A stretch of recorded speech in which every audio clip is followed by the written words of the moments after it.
Train her well because she is taking your position on Monday."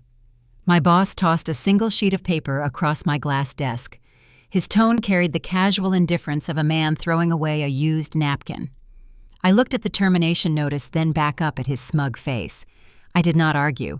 I spent the next 5 days training my replacement without a single complaint. But on Monday morning, when the executives gathered to finalize a multi-million-dollar company buyout, my replacement did not just sit quietly in my old cubicle. She walked straight to the head of the boardroom and introduced herself as the lead forensic investigator sent directly by the parent company that I now secretly owned. "I am Victoria. I am 33 years old and a director of corporate compliance. Before I show you how I built a federal trap out of my own firing, let me know where you are watching from in the comments below. Hit that like button and subscribe if you love seeing arrogant people walk blindly into their own ruin." The fluorescent lights in Victor's corner office hummed a low, irritating note. It was a Tuesday morning. I had barely set my coffee down when he slid the separation agreement toward me. Victor was the chief executive officer of our Chicago-based logistics firm.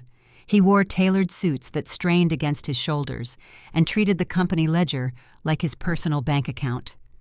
"You are being let go, Victoria," he stated, leaning back in his leather chair. "We are moving in a different direction, a more dynamic, youthful direction." I read the document. It was a standard termination, but the severance clause was notably missing. Instead, there was a strict transition rider.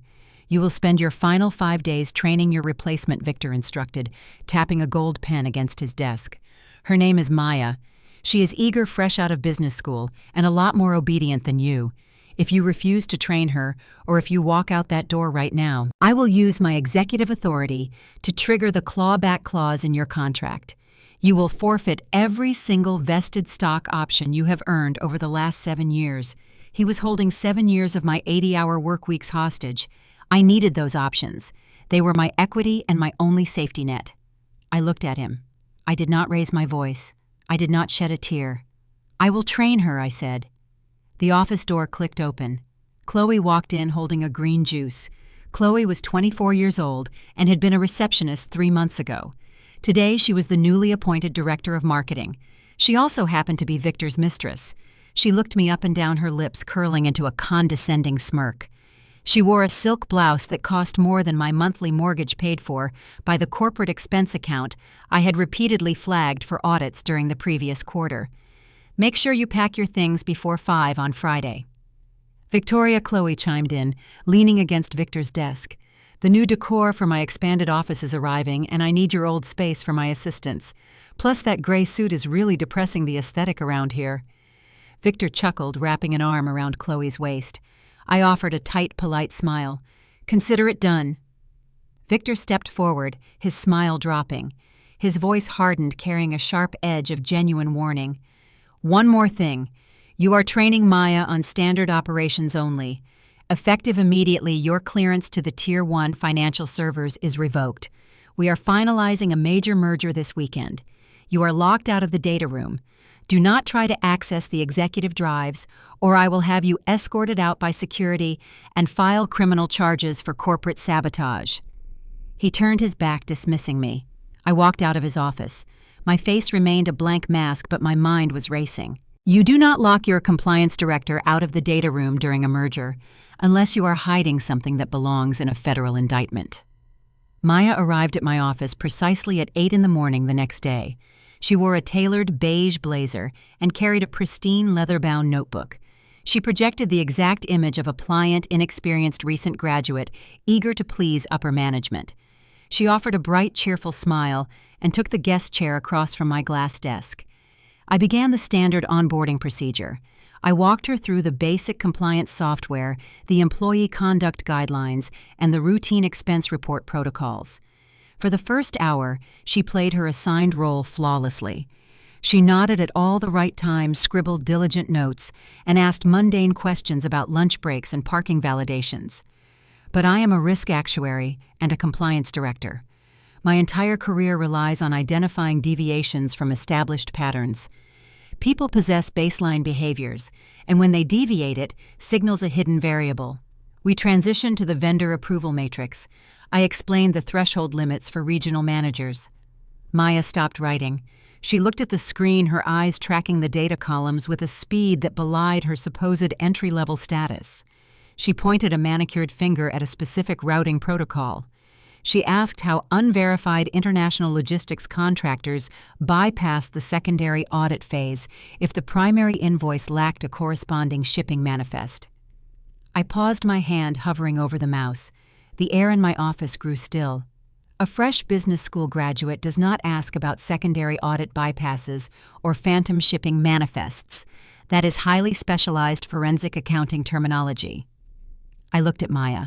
Her cheerful, naive expression remained intact, but her dark eyes were sharp, calculating, and entirely focused. She was testing the perimeter. She was probing the system for structural weaknesses. I realized instantly that Victor had made a fatal miscalculation. He thought he hired a submissive pawn. He had actually invited a shark into his own aquarium. I decided to test her back. I informed her that Victor had revoked my Tier 1 access yesterday, restricting my view of the executive ledgers. I told her we would have to review the Tier 2 regional accounts instead. Maya offered a slight knowing nod. I opened the quarterly expense routing system. To demonstrate the flagging process, I sorted the outgoing payments by external vendor volume. The spreadsheet populated hundreds of rows of data. My eyes caught a discrepancy almost immediately. A series of payments routed to a logistics firm named Zenith Freight Solutions. The company name triggered my internal alarm. Our firm held exclusive national contracts with two major shipping conglomerates. We never utilized third-party independent freight brokers for regional distribution. I highlighted the vendor identification number and drilled down into the payment history. Maya leaned closer, her shoulder brushing mine. She did not ask what I am doing. She remained perfectly silent, acting as a quiet observer, while I dug into the corporate wound. The payments to Zenith Freight were staggering. They were not standard operational costs. They were erratic, structured transfers. $49,000 on a Tuesday, $72,000 on a Thursday.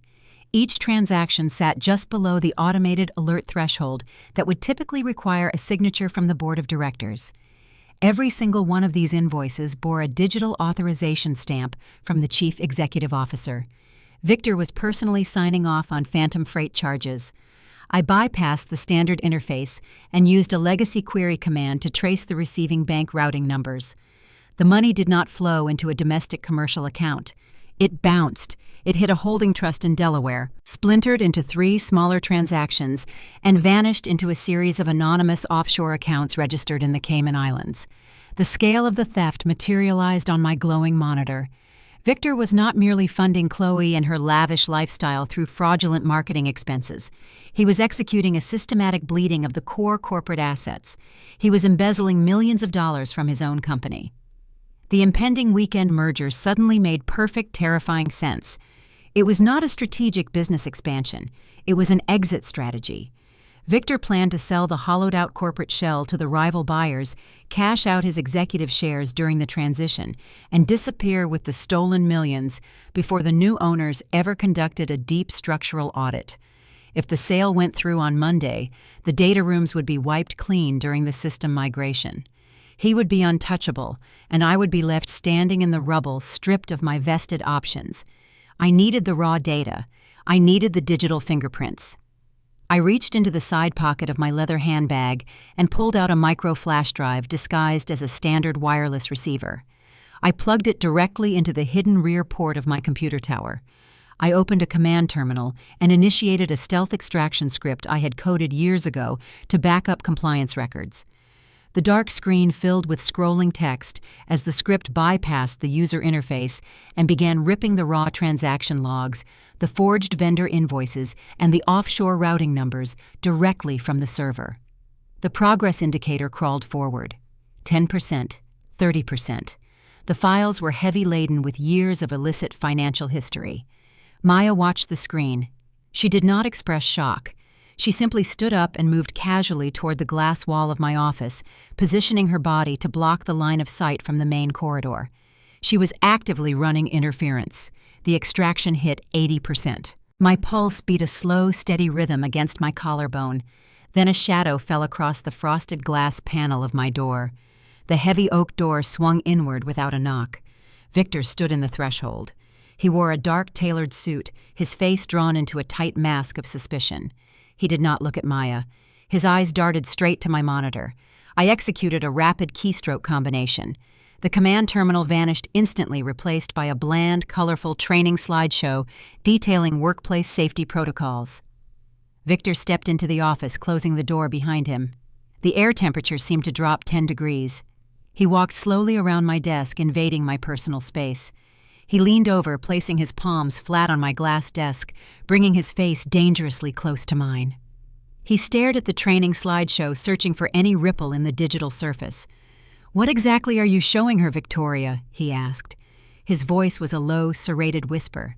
I met his gaze with flat, unbothered calm. "Standard compliance procedures, Victor.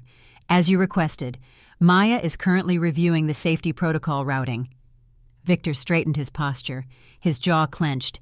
He extended his right-hand palm facing up. "Hand over your security lanyard," he demanded. I looked at his outstretched hand. "Why would I do that?" I asked evenly. "I still have 4 days of training to complete. You will train her using guest credentials," he snapped. "I am not taking any risks before the merger documents are signed. You have too much institutional knowledge, and frankly, I do not trust you sitting alone in this office. Your executive badge is revoked effective right this second. Hand it over." I unclipped the heavy plastic badge from my lapel and dropped it into his waiting hand. He slipped it into his pocket, his posture radiating dominance. "If my IT department detects a single unauthorized download," Victor warned, leaning down again, so only I could hear, "I will not just fire you. I will drag you through civil litigation. I will call the Federal Cybercrime Division and tell them my disgruntled former compliance director attempted to sabotage a corporate merger. You will spend the next decade drowning in legal fees. Do not test me." He turned on his heel and marched out of the office, his footsteps echoing down the hallway. I sat perfectly still, listening to the hum of the ventilation system. I waited until his shadow disappeared from the frosted glass. I reached around the back of my computer tower and pulled the micro flash drive from the port. The extraction had reached 100%, just a fraction of a second before he opened the door. The data was secure. I slipped the drive back into my handbag. I looked over at Maya. She was standing by the bookshelf, her arms crossed over her beige blazer. The facade of the naive trainee was completely gone. The silence stretched between us, thick with the weight of the millions of stolen dollars resting inside my purse. The war had officially begun, and I needed to know exactly whose side she was on. I methodically placed my framed accounting degrees and a few sparse desk ornaments into a standard brown cardboard box. Playing the role of the defeated corporate drone required dedication. I kept my shoulders slumped just enough to project resignation. I ensured my movements were slow, simulating the heavy burden of a woman who had just lost her career and her future. The transparent glass walls of my office offered no privacy, turning my packing process into a spectator sport for the entire floor. Chloe strutted past the glass holding a fabric swatch book. She was talking loudly about her plans to knock down my office wall to expand her new marketing suite. She pointed a manicured finger at my desk, laughing with a junior associate. I did not look up. I taped the box shut. Maya stood near the door holding her pristine notebook. We did not exchange a single word.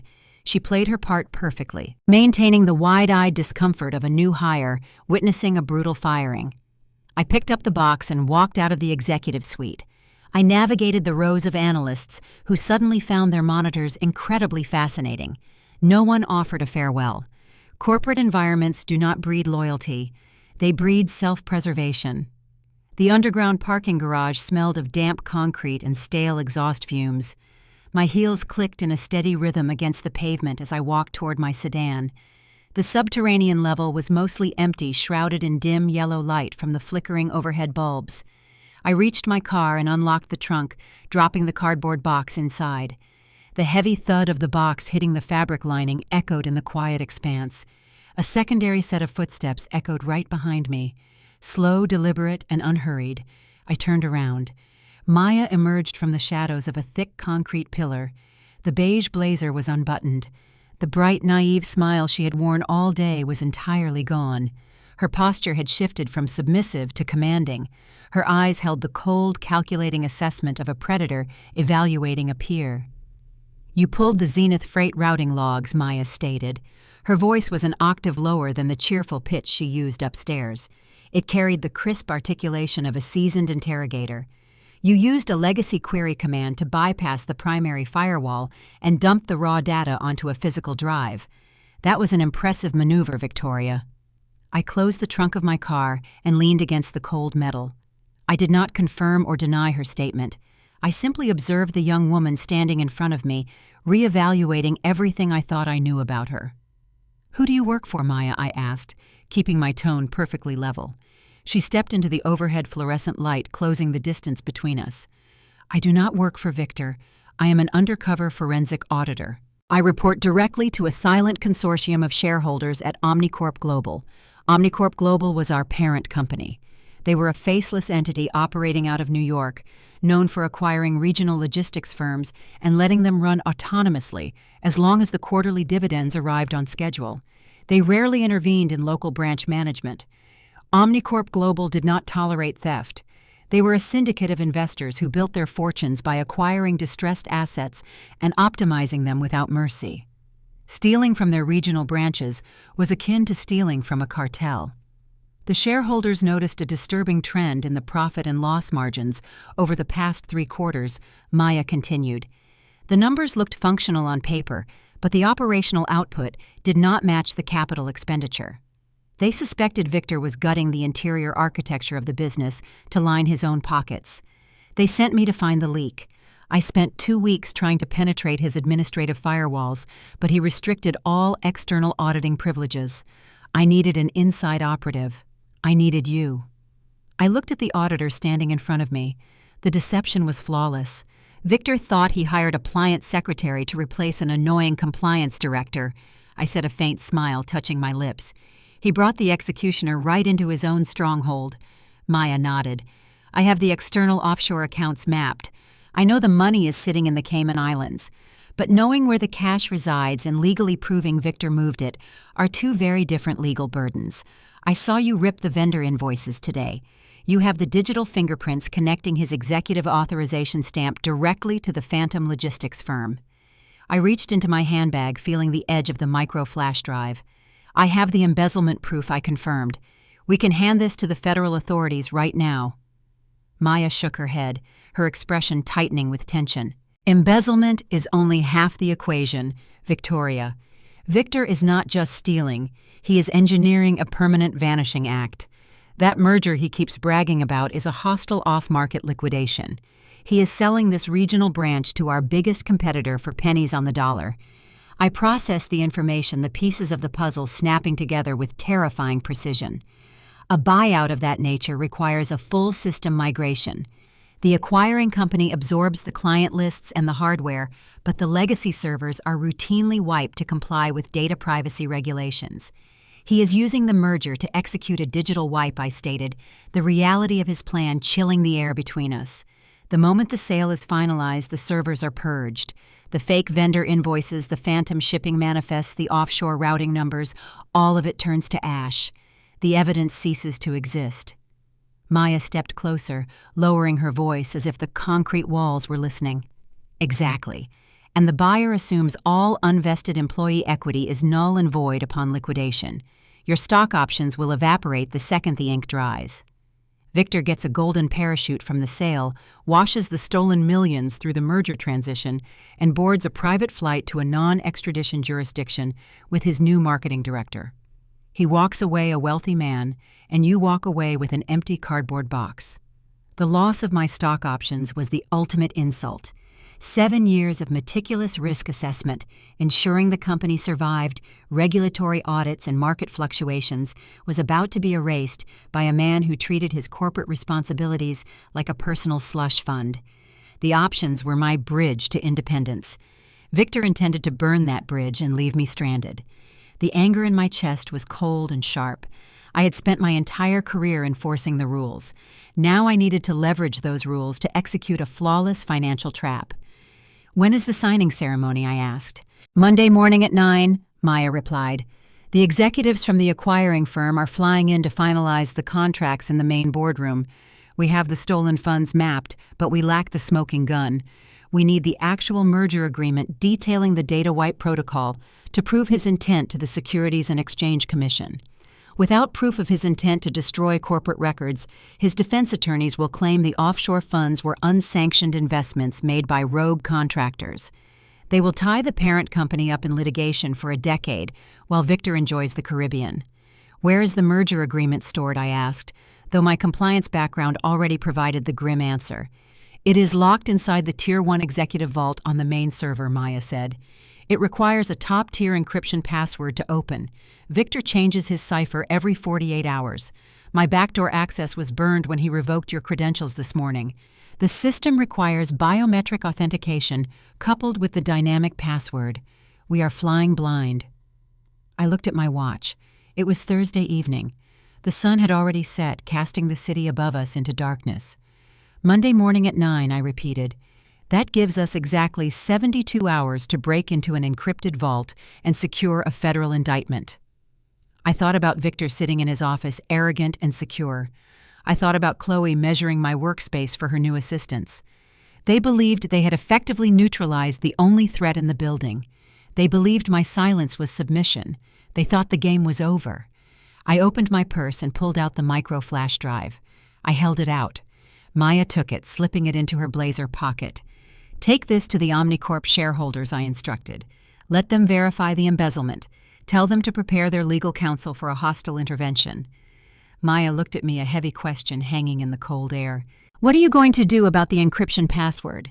You cannot guess a dynamic cipher in 3 days, and you are officially locked out of the building. I offered a cold, predatory smile. I do not need to guess his cipher. I just need to make him hand it to me. The drive from the subterranean parking garage to the affluent northern suburbs of Chicago felt like navigating a wind tunnel. Rain lashed against the windshield of my sedan, perfectly mirroring the chaotic urgency gripping my chest. I had raw data proving millions were siphoned out of my company. I had a silent alliance with an undercover auditor representing a ruthless parent corporation. But raw data and covert alliances do not stop corporate acquisitions in the state of Illinois. Hard legal leverage stops acquisitions. I needed a weapon forged from airtight contracts and predatory legal strategy.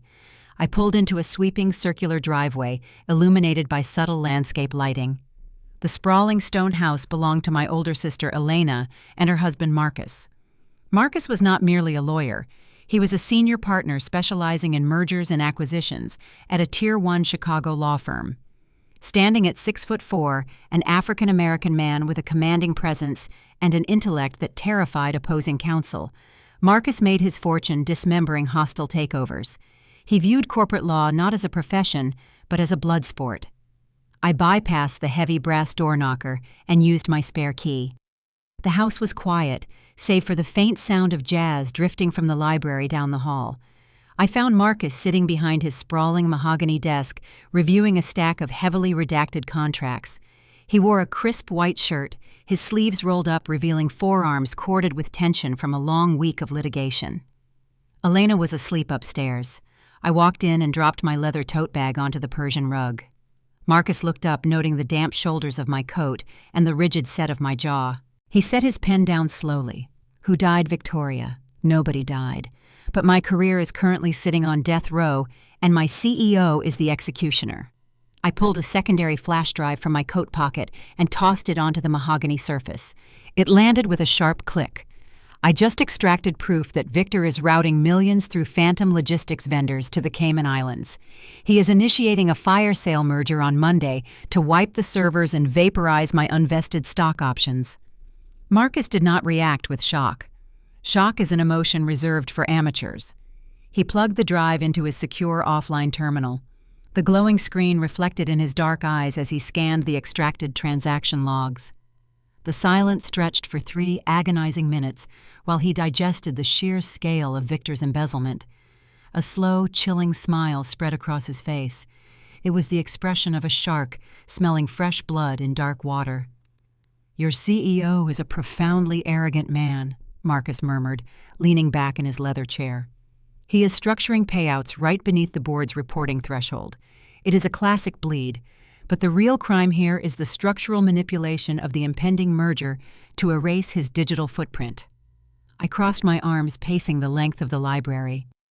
Maya, the undercover auditor from Omnicorp, is taking the embezzlement proof to the parent shareholders tonight. But they cannot stop the merger without the encrypted transition agreement, and Victor locked me out of the Tier 1 vault this morning. If he signs those papers on Monday at 9, the data wipe activates. The parent company might eventually catch him for fraud, but my equity will be legally eradicated the second the ink dries on that sale. I will lose everything. Marcus shook his head, pulling up a secondary file on his terminal. You are thinking like a compliance director, Victoria. You are focusing on the theft. You need to think like a hostile shareholder. Let me see your original employment contract, the one you signed 7 years ago when the regional branch first launched. I retrieved a heavily creased folder from my tote bag and handed it to him. I know the contract, Marcus. It clearly states my options vest upon standard corporate milestones. A liquidation sale nullifies unvested shares. Victor specifically structured the buyout to classify as an asset liquidation rather than a stock transfer to bypass the vesting protocols. You read the standard clauses. Marcus replied, his eyes scanning the dense legal jargon. You did not read the subtext. He flipped to the 4th page and tapped a specific paragraph buried beneath a wall of legalese. Right here, the change of control clause. I stepped closer to the desk, squinting at the tiny print. It was a standard provision outlining structural shifts in management. Standard provisions are never standard when interpreted by a litigator, Marcus corrected, sensing my dismissal. This clause explicitly states that in the event of a proposed change of control, any employee holding unexercised stock options possesses the right to an accelerated execution window, provided they invoke that right prior to the finalization of the sale. I stared at the text, my mind racing to process the legal maneuver. You are saying I can buy my options now before the merger closes. I am saying you can do much more than that, Marcus stated, his voice dropping into a lethal commanding register. If you execute those options, they convert from potential equity into hard voting shares. Based on your seniority and the initial cap table of this regional branch, your converted shares would constitute a 12% voting block. According to the corporate bylaws of your specific branch, any structural liquidation requires an 89% supermajority approval from all active shareholders. The realization hit me with the force of a physical blow. The air in the library suddenly felt electric. If I convert my options into actual voting shares, I dilute Victor's majority stake. Exactly. Marcus confirmed, leaning forward. You instantly become a minority shareholder with enough voting power to legally block the 89% threshold. You can unilaterally veto the merger. You do not need to steal his encryption password. You just need to walk into that boardroom and slam a veto injunction on the table. The merger dies. The data wipe is aborted. The federal authorities get all the time they need to raid the servers and haul Victor out in handcuffs. The strategy was flawless. It bypassed the cybersecurity barrier entirely and attacked Victor on a purely legal battleground where he had zero defense. My heart hammered a triumphant rhythm against my ribs. We had a nuclear option. Then we hit the detonator, I said, reaching for my bag. Draft the execution request. I will submit it to the corporate registrar first thing tomorrow morning. Marcus did not move to draft the paperwork. The predatory smile vanished from his face, replaced by a grim, calculating stare. He closed the employment folder and rested his hands flat on the mahogany desk. We have a massive logistical hurdle to clear before I can draft anything. I frowned, the triumphant energy stalling. What hurdle? Options are not free, Victoria, Marcus explained, his tone sobering. They are the right to purchase shares at the strike price established 7 years ago. To convert them into a voting block capable of vetoing a merger, you must physically purchase the shares. You have to exercise the contract. I nodded, mentally calculating my savings. Fine. I will liquidate my personal portfolio. How much is the strike price for the entire block? Marcus looked directly into my eyes, delivering the killing blow with surgical precision. $2.5 million. Payable in certified funds directly to the corporate registrar before the close of business on Friday. If the funds do not clear by 5 tomorrow afternoon, the execution window closes permanently. Your options expire and Victor signs the merger on Monday. The number echoed in the quiet library. $2.5 million. It was an astronomical figure.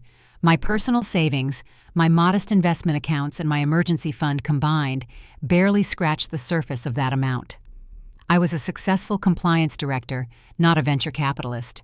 I did not have millions in liquid cash sitting idle in a checking account. "Can we finance it?" I asked, desperation creeping into my voice. "A short-term bridge loan, a commercial margin account." Marcus shook his head slowly. "The banking system moves at a glacial pace. A standard commercial loan for $2.5 million requires weeks of underwriting, collateral appraisals, and board approvals. You have less than 24 hours. No traditional financial institution will wire that kind of capital by tomorrow afternoon." The silence in the room was suffocating. We possessed the exact blueprint to destroy Victor, salvage my career, and expose a massive embezzlement ring.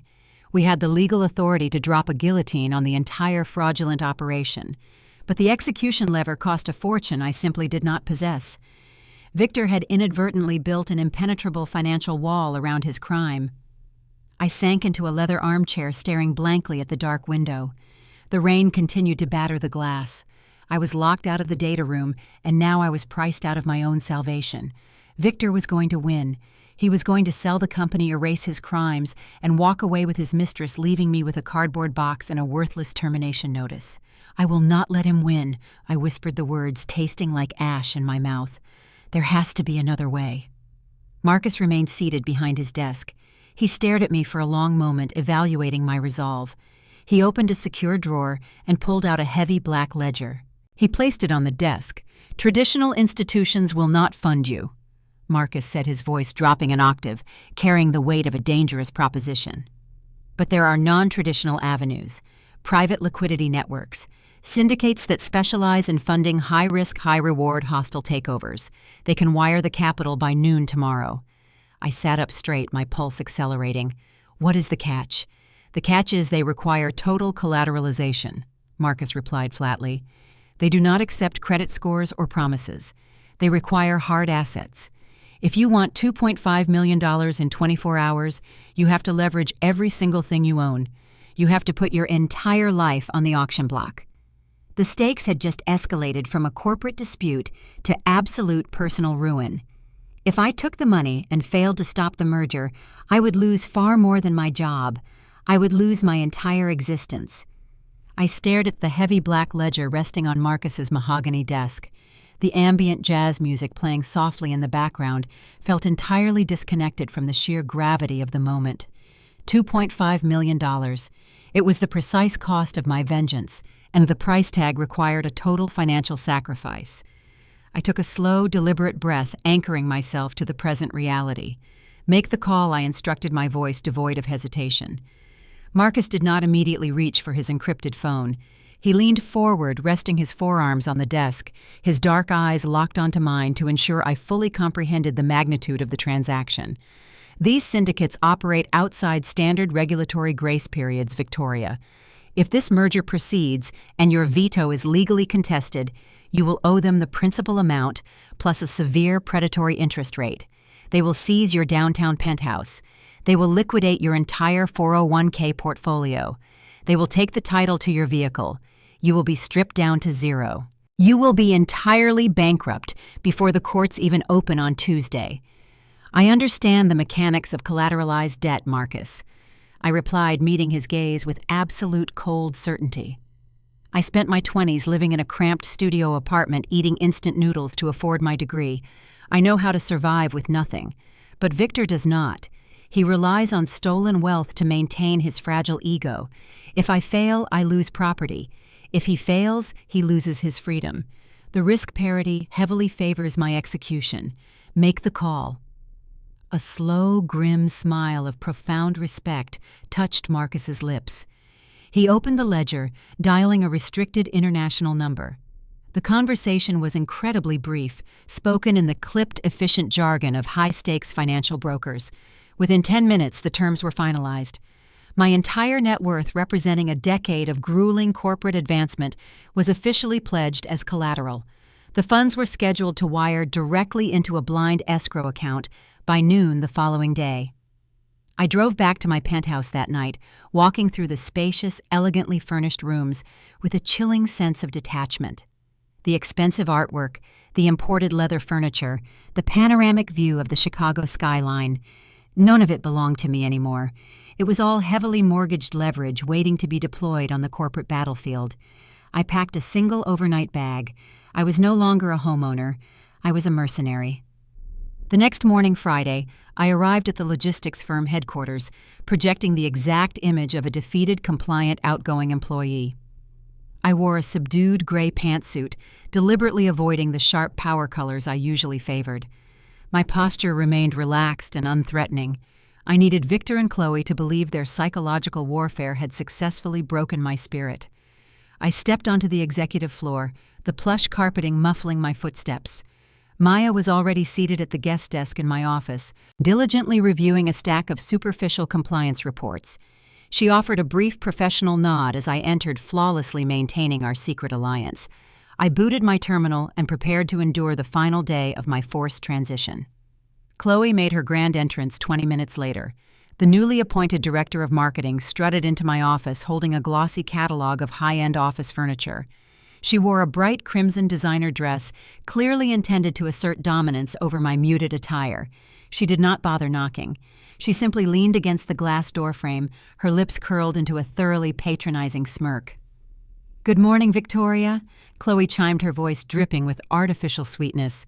"I hope you are getting Maya up to speed quickly. We have a massive press release scheduled for Monday regarding the merger, and I simply cannot have compliance bottlenecks slowing down my marketing rollout." I did not look up from my monitor. I kept my tone perfectly subservient. "Maya is progressing exceptionally well, Chloe. The transition will be seamless." "Excellent." Chloe clapped her hands together, reveling in her perceived authority. "Since you are just managing basic handover tasks today, I need a favor. The new espresso machine in the executive break room is malfunctioning. Victor is furious. Be a dear and run down to the Artisan Cafe on the ground floor. I need an iced macchiato, and Victor requested a double-shot Americano. Oh, and grab some of those expensive imported pastries for Maya. We need to treat our new talent well. She was intentionally degrading a senior director to the role of a personal assistant. It was a crude, petty power play designed to humiliate me in front of the entire executive suite. A few junior analysts walking past the office slowed their pace, eager to witness the public humiliation. I slowly pushed my chair back and stood up. I picked up my corporate access card. "I would be happy to handle that for you, Chloe," I replied, offering a mild, accommodating smile. Chloe laughed a sharp, victorious sound and tossed a $20 bill onto my desk. "Keep the change," she mocked before turning on her heel and marching back toward Victor's suite. I walked down to the lobby cafe, ordered the specific beverages, and carried the cardboard tray back up to the executive floor. I delivered the coffee to Victor's desk, ignoring his dismissive grunt, and handed Chloe her macchiato. I played the obedient servant, flawlessly feeding their towering arrogance, ensuring they felt completely untouchable. Their massive egos blinded them to the lethal snare I was actively constructing beneath their feet. I returned to my office and closed the glass door. Maya accepted the pastry with a silent, grateful glance. I checked my encrypted mobile device hidden in my purse. A notification from Marcus illuminated the screen. The $2.5 million wire transfer had officially cleared the blind escrow account. The funds were secured. The execution request to convert my options into voting shares was drafted and ready for submission to the corporate registrar. The trap was primed. I only needed to wait until 3 o'clock to submit the paperwork, ensuring the transaction processed just before the close of business, leaving Victor absolutely no time to legally counter the maneuver before the weekend. At exactly 1:45 p.m., the fragile illusion of my compliant surrender violently shattered. My desk phone did not ring. My personal cell phone vibrated rapidly against the wood surface. The caller identification displayed a number associated with the firm's internal legal counsel. I answered, keeping my voice low. Victoria, the voice of the lead corporate attorney, sounded strained, laced with a highly unusual level of panic. "You need to come down to the legal department immediately. I just received a priority courier delivery from Victor's private legal team." I walked quickly down the corridor, bypassing the elevators to take the stairwell to the legal floor. The lead attorney stood waiting near the conference room, holding a thick manila envelope bearing the imposing seal of a prominent downtown litigation firm. He did not hand it to me. He simply slid a single page out of the packet and placed it face up on the table. It was a cease and desist order. My eyes scanned the dense, aggressive legal formatting. The document was an explicit aggressive warning directly targeting my financial autonomy. The text claimed that due to my pending termination and my exposure to highly sensitive merger negotiations, any sudden movement of personal capital, specifically any attempt to exercise corporate stock options, would be interpreted as insider trading and malicious corporate sabotage. The final paragraph contained the lethal threat. If I attempted to communicate with the corporate registrar or initiate any financial transactions linked to company equity, Victor's legal team would file an emergency ex parte injunction. They would freeze my personal bank accounts, seize my assets, and alert the Securities and Exchange Commission to investigate me for market manipulation. He knows I whispered the realization, sending a spike of pure adrenaline through my system. He does not know everything, the corporate attorney corrected, nervously glancing at the closed door. But Victor monitors the internal server traffic. His IT department flagged a sudden surge of activity on your archived employment contract file this morning. He correctly deduced that you were reviewing the change of control clause. He is terrified you might actually have the capital to execute the options. This cease and desist is a preemptive strike to paralyze you. If I submit the option execution request to the registrar now, I stated calculating the immediate fallout, his lawyers will instantly file the injunction. The registrar will halt the transaction pending a federal review. My shares will remain locked, and the merger proceeds on Monday. He just erected a massive legal barricade right in front of the finish line. The attorney nodded grimly. He outmaneuvered the equity play Victoria. You are completely boxed in. If you move, he destroys you legally. If you do not move, he destroys you financially. I stared at the cease and desist order resting on the conference table. Victor thought a threat of litigation would force me to retreat. He assumed the fear of an SEC investigation would paralyze a compliance director. He fundamentally misunderstood my threshold for risk. I had already wagered my entire existence on this operation. A threatening letter from a sleazy litigation firm was not a barricade. It was merely a heavily guarded gate, and I knew exactly how to blow it off its hinges. Friday arrived with a suffocating stillness across the executive floor. I sat at my glass desk, watching the digital clock on my monitor flip to 9 in the morning. Maya sat in the guest chair, reviewing a stack of vendor compliance logs, keeping her head down. She offered a single, almost imperceptible nod. We both knew the corporate landscape was about to shift. I anticipated Victor would orchestrate his final maneuver near the end of the business day, wrapping up his week by quietly pushing me out the back door. I underestimated his relentless need for a theatrical display of dominance. The intercom system mounted on the ceiling crackled to life. A crisp, automated voice mandated an immediate all-hands assembly in the primary ground floor atrium. The atrium was a sprawling architectural centerpiece constructed of polished steel and imported marble, designed specifically to impress visiting venture capitalists. Today, it was being repurposed as a public execution block. I stood up, smoothing the wrinkles from my tailored gray suit. I walked out of my office, joining the stream of analysts, logistics coordinators, and mid-level managers heading toward the elevators. A palpable tension rippled through the workforce. Unscheduled morning assemblies in the atrium always signaled catastrophic news, either a massive round of layoffs or a structural executive shakeup. I stepped out of the elevator banks onto the ground floor. 300 employees stood shoulder to shoulder, murmuring in low, anxious tones. I moved toward the edge of the crowd, keeping my posture rigid and my expression entirely unreadable. Victor stood elevated on the first landing of the grand sweeping staircase that overlooked the lobby. He held a wireless microphone, his dark suit immaculate, his stance projecting the unearned confidence of a monarch. Lingering half a step behind him was Chloe.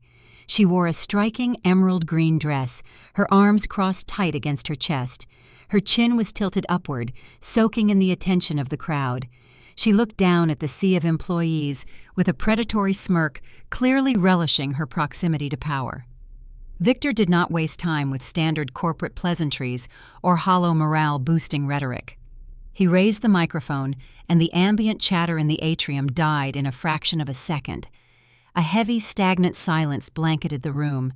"We are entering a transformative era for this logistics firm," Victor announced. His voice echoed sharply off the high glass walls, carrying a cold metallic resonance. To navigate the upcoming expansion, we must streamline our operational efficiency. A thriving, forward-thinking company cannot sustain a tumor hindering its innovation. He paused, letting the harsh medical metaphor hang in the chilled air. He turned his head, his dark eyes scanning the crowd until they locked directly onto me. He raised his free hand, pointing a rigid index finger straight at my face. The crowd parted. Hundreds of employees instinctively took a synchronized step backward, creating a wide, empty physical void around me. I stood entirely alone in the center of the marble floor, isolated by their fear of catching the crossfire. "We require visionary leadership," Victor continued, projecting his voice to ensure every person in the building heard the condemnation. "We do not need archaic obstructionist compliance hurdles manufactured by employees who lack the capacity for growth. Effective right, this second. Victoria, your employment with this firm is terminated." A collective gasp rippled through the junior analysts.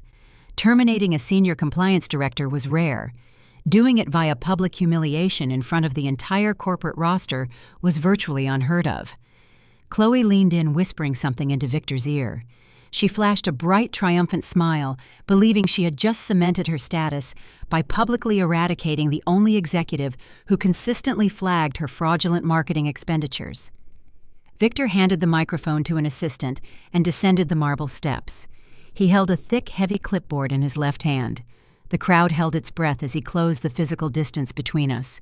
He stopped mere inches from me, invading my personal space to assert supreme physical dominance. The scent of his sharp, expensive cologne was nauseating. He lowered his voice, dropping the public broadcast tone to deliver a raw, calculated coercion meant only for my ears. "This is a comprehensive non-disclosure agreement," Victor said, thrusting the clipboard toward my chest. "It legally binds you to perpetual silence regarding all internal corporate operations, executive compensation structures, and any proprietary details regarding the impending merger.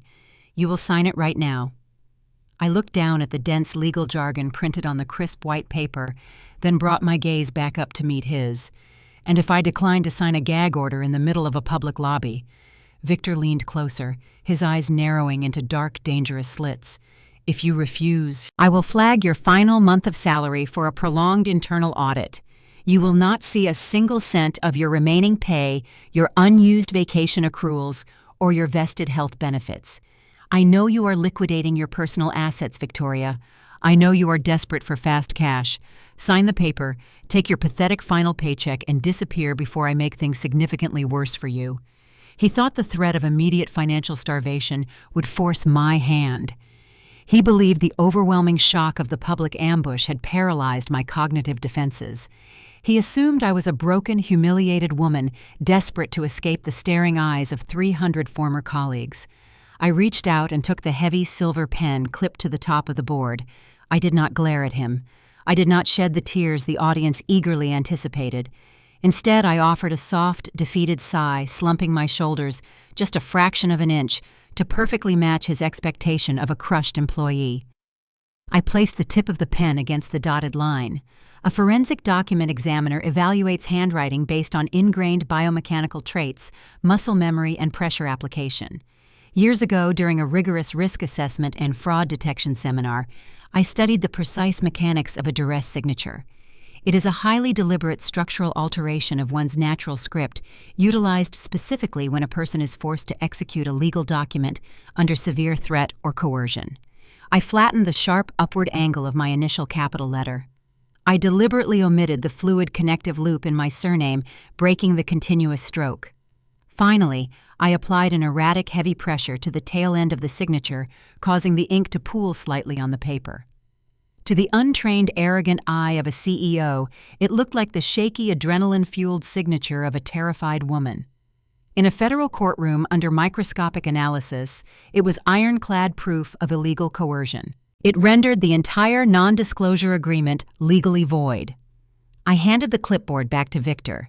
He inspected the dark blue ink, a smug, self-satisfied grin spreading across his face. He truly believed he had secured my permanent silence. He nodded to the 2 burly security guards stationed by the main revolving doors. "Escort her off the property," Victor ordered, raising his voice again for the crowd. Ensure she does not take anything but her handbag. The guards flanked me immediately. One of them placed a heavy, calloused hand hovering just behind my elbow, ready to use physical force if I resisted. I did not resist. I turned my back on the CEO and the smirking marketing director. I walked through the cavernous lobby, my heels clicking in a steady, unhurried rhythm against the marble. My former colleagues stared at their shoes, unwilling to meet my eyes, grateful they were not the ones being marched out the door. The psychological weight of a public firing is engineered to strip away a person's dignity and leave them feeling small and exposed. I felt none of that. I embraced the cold, clinical reality of the moment. The deeper Victor dug his trap, the tighter the federal noose became around his own neck. By terminating me, Victor had inadvertently altered the legal battlefield. His cease and desist order regarding employee stock manipulation was predicated on my active employment status and my internal access to sensitive merger details. The moment he fired me and marched me out the door, the direct employer-employee tether snapped. I was no longer an internal threat subject to his human resources restrictions. I was an independent minority shareholder who had just been wrongfully terminated without cause. The security guard pushed the heavy glass door open.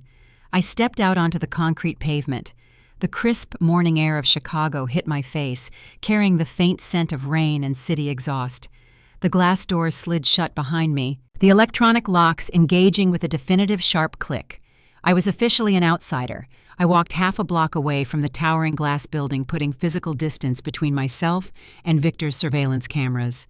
The sudden quiet of the city street enveloped me. I reached into the deep pocket of my trench coat.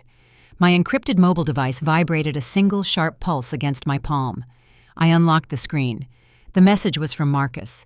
He had bypassed the traditional banking delays, utilizing the offshore liquidity network to route the funds through the syndicated blind trust mechanism we had established.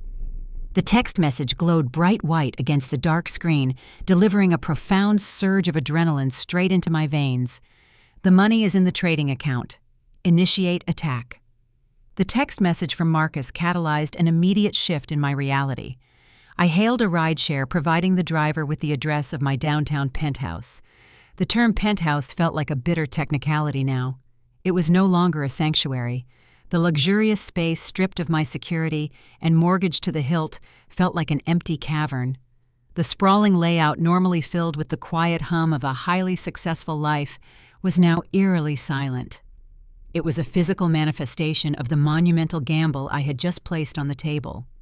Friday evening bled into a torrential weekend storm. The rain battered the floor-to-ceiling windows, obscuring the Chicago skyline in a shroud of gray mist.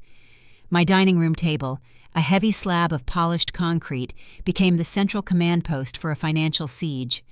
Marcus arrived just after dark, carrying 2 thick leather briefcases and his encrypted laptop.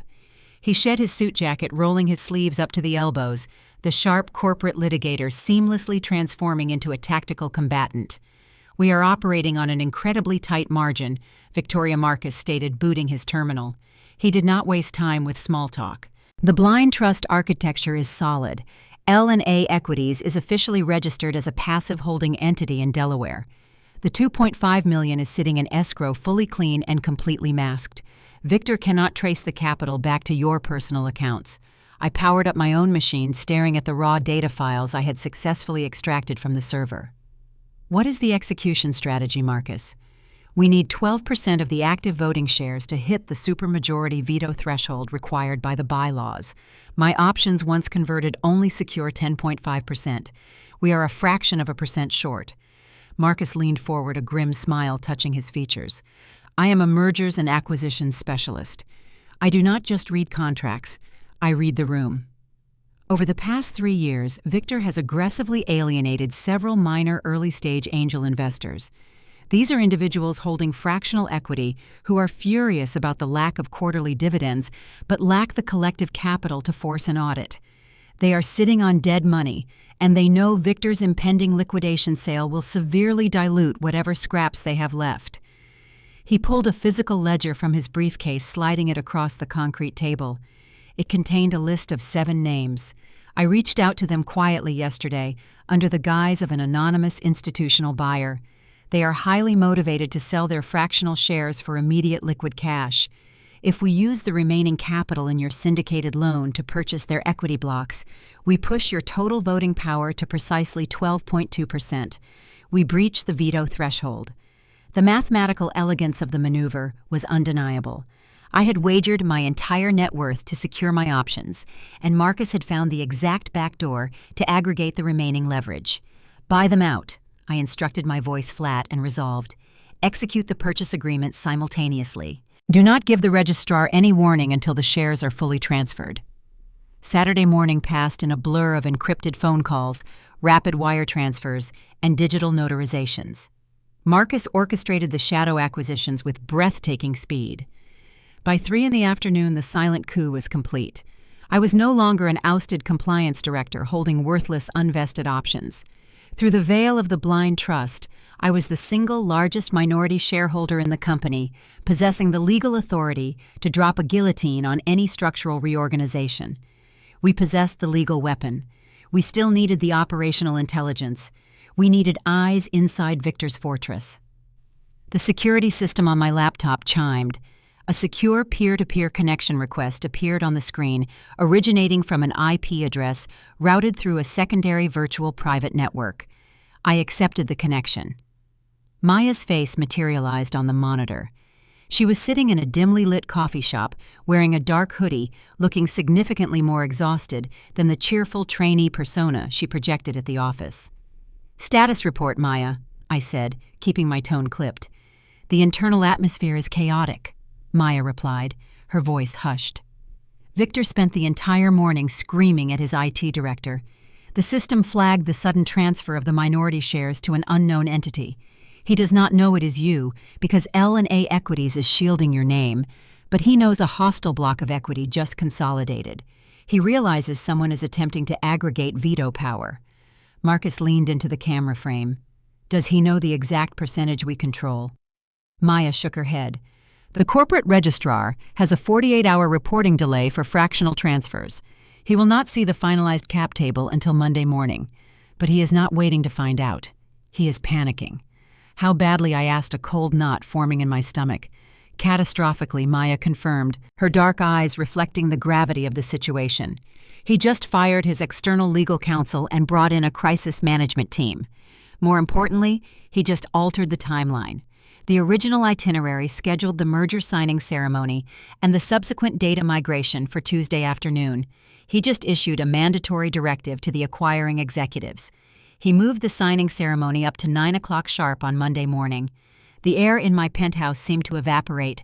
The timeline we had meticulously constructed over the past 24 hours just fractured. "He is executing a rush order to beat the registrar's reporting deadline," Marcus muttered, running a hand over his face. "If he signs that merger document at 9 a.m., he triggers the corporate dissolution clause before your newly acquired shares officially register on the company's internal ledger. The veto injunction becomes a post-transaction dispute instead of a preventative block. We will have to fight him in civil court for years to unwind the sale, and by then, the offshore money will be gone." Victor had accelerated the clock. He was sprinting toward the finish line, desperate to execute the digital wipe and erase the embezzlement evidence before the mysterious new shareholder could block the exits. We were no longer fighting a slow corporate acquisition. We were fighting a ticking bomb with less than 48 hours remaining. I stared at the blinking cursor on my monitor. Victor believed moving the timeline forward would suffocate my response. He assumed his administrative control over the schedule granted him absolute authority. He forgot that a compliance director's primary function is not just monitoring the rules. It is understanding the precise architecture of the systems that enforce those rules. "Maya," I said, my voice cutting through the rising panic in the room. "You told me Victor changes the Tier 1 executive vault cipher every 48 hours. If the merger is happening at 9 a.m. on Monday, he has to synchronize the final data transfer protocol with the acquiring company's servers before the signing ceremony. He cannot execute the wipe without integrating the clean ledgers first." "Yes," Maya confirmed, leaning closer to her screen. "The integration portal opens at 8:30 a.m. He has to input the dynamic cipher to unlock the vault and initiate the transfer. But we still do not have the password, Victoria. If he logs in and hits that button, the corrupted files are purged automatically. I turned to Marcus. A civil injunction filed at 9 a.m. will not stop the digital execution. We need to hit him at the exact moment he attempts to authorize the transfer. We cannot just block the sale. We have to trap him inside the vault while he is holding the stolen goods. Marcus looked at me, a dangerous glint in his eye. You are suggesting we bypass the civil court entirely and trigger a federal response. I am suggesting we let him initiate the transfer. I replied, a chilling calm settling over my mind. We let him think he won, and then we drop an anvil on his entire operation. I opened a secondary terminal on my laptop, pulling up a series of highly classified network schematics I had backed up months ago. Victor had stripped my credentials. He had marched me out of the building. But he had fundamentally failed to understand the depth of my access. I did not need his new dynamic cipher. I had something far more destructive waiting in the dark. The accelerated timeline demanded a shift from defensive legal maneuvers to an aggressive, synchronized offensive strike. Victor believed his panicked rescheduling had successfully circumvented our structural leverage. He assumed the corporate battlefield was restricted to the physical boardroom. He was operating under a fundamental misconception of modern financial warfare. I closed the video link with Maya and turned my full attention to the secondary terminal on my desk. Marcus remained silent, watching the rapid sequence of keystrokes flying across my mechanical keyboard. The glow of the monitors cast harsh, sharp shadows across the concrete walls of my penthouse. 3 years ago, during a routine system migration mandated by the parent company, the internal IT department updated the primary email exchange servers. The upgrade was sloppy, executed by junior contractors who prioritized speed over structural integrity. As the Director of Compliance, I audited the implementation and identified a severe vulnerability in the root directory access protocols. I drafted a comprehensive report detailing the security flaw and submitted it to Victor. He ignored the report, claiming the necessary patch was too expensive and would disrupt the marketing department's workflow. I did not argue. I simply filed the ignored report and quietly exploited the exact vulnerability he refused to fix. I established a persistent encrypted backdoor access point hidden deep within the server architecture. It was a fail-safe, a digital insurance policy designed for absolute emergencies. I never intended to use it for malicious purposes, but Victor's current actions eradicated any moral hesitation. The command prompt flashed on my screen, waiting for the authorization key. I entered a 50-character alphanumeric sequence I had committed to memory. The terminal paused, processing the complex encryption standard before finally returning a crisp green confirmation message. I was inside the company's internal network, completely invisible to their active security monitoring software. "You are not shutting the servers down," Marcus noted, his keen legal mind analyzing my deliberate movements. "If you crash the system now, Victor will delay the signing claim a cyber attack and use the chaos to manually wipe the hard drives." "Crashing the system is a loud amateur tactic," I replied, my voice calm and measured. "I am not trying to stop him from accessing the network. I want him to access it. I am building a tripwire." I opened a specialized scheduling script I had coded specifically for automated compliance reporting. I began to construct a digital deadman switch. The mechanism was elegantly brutal in its simplicity. Instead of blocking his actions, I was tying his execution of the merger directly to his own demise. I uploaded the colossal forensic dossier Maya and I had aggregated. 300 pages of irrefutable, meticulously cataloged evidence. The file contained the routing numbers for the Cayman Island shell entities, the forged vendor invoices for Zenith Freight Solutions, and the specific digital signatures proving Victor personally authorized the embezzlement of millions of corporate dollars. It also included the undeniable proof that he was using corporate funds to finance his mistress's lavish lifestyle. I attached the massive data payload to a highly secure automated email distribution list. "Who is on the receiving end?" Marcus asked, leaning closer to the monitors. I did not select internal board members or regional managers. I bypassed the corporate hierarchy entirely. I populated the recipient fields with the direct verified contact addresses for the Enforcement Division of the Securities and Exchange Commission, the white-collar crime unit of the Federal Bureau of Investigation, and the primary legal counsel for the acquiring investment syndicate. I set the execution timer for exactly 9:15 a.m. on Monday morning. The genius of the dead man's switch lay in its inevitability. At 8:30 a.m., Victor would input his dynamic cipher to initiate the data integration required for the merger. He would feel the triumphant rush of finalizing his escape. At 9:00 a.m., he would sit down in the boardroom to sign the physical contracts. He would smile, shake hands, and believe his fraudulent empire was secure. 15 minutes later, while he was toasting his success with stolen champagne, the automated script would silently trigger. The massive dossier of his federal crimes would simultaneously detonate in the inboxes of the most powerful financial regulators in the country. He would be celebrating a multi-million-dollar payday at the exact moment the federal government issued a warrant for his arrest. "The digital trap is armed and locked," I announced, hitting the final execution command. The script sank into the background architecture of the server dormant and completely undetectable. It will fire precisely at 9:15. There is absolutely no way to abort the transmission. Marcus nodded, his expression hardening into cold professional determination. The digital execution is flawless, but a federal response takes time to mobilize. The SEC does not kick down doors 10 minutes after receiving an email. Victor might still secure the buyer's signature and attempt to flee the building before the authorities process the data. We need a physical, immediate barricade to halt the transaction in the room. Marcus opened his leather briefcase and pulled out a stack of pristine legal paper. He uncapped his gold fountain pen. "While you were building the cyber trap, I finalized the judicial strategy. We are not filing a standard civil dispute. I drafted an emergency ex parte injunction under federal securities regulations." He slid the documents across the table.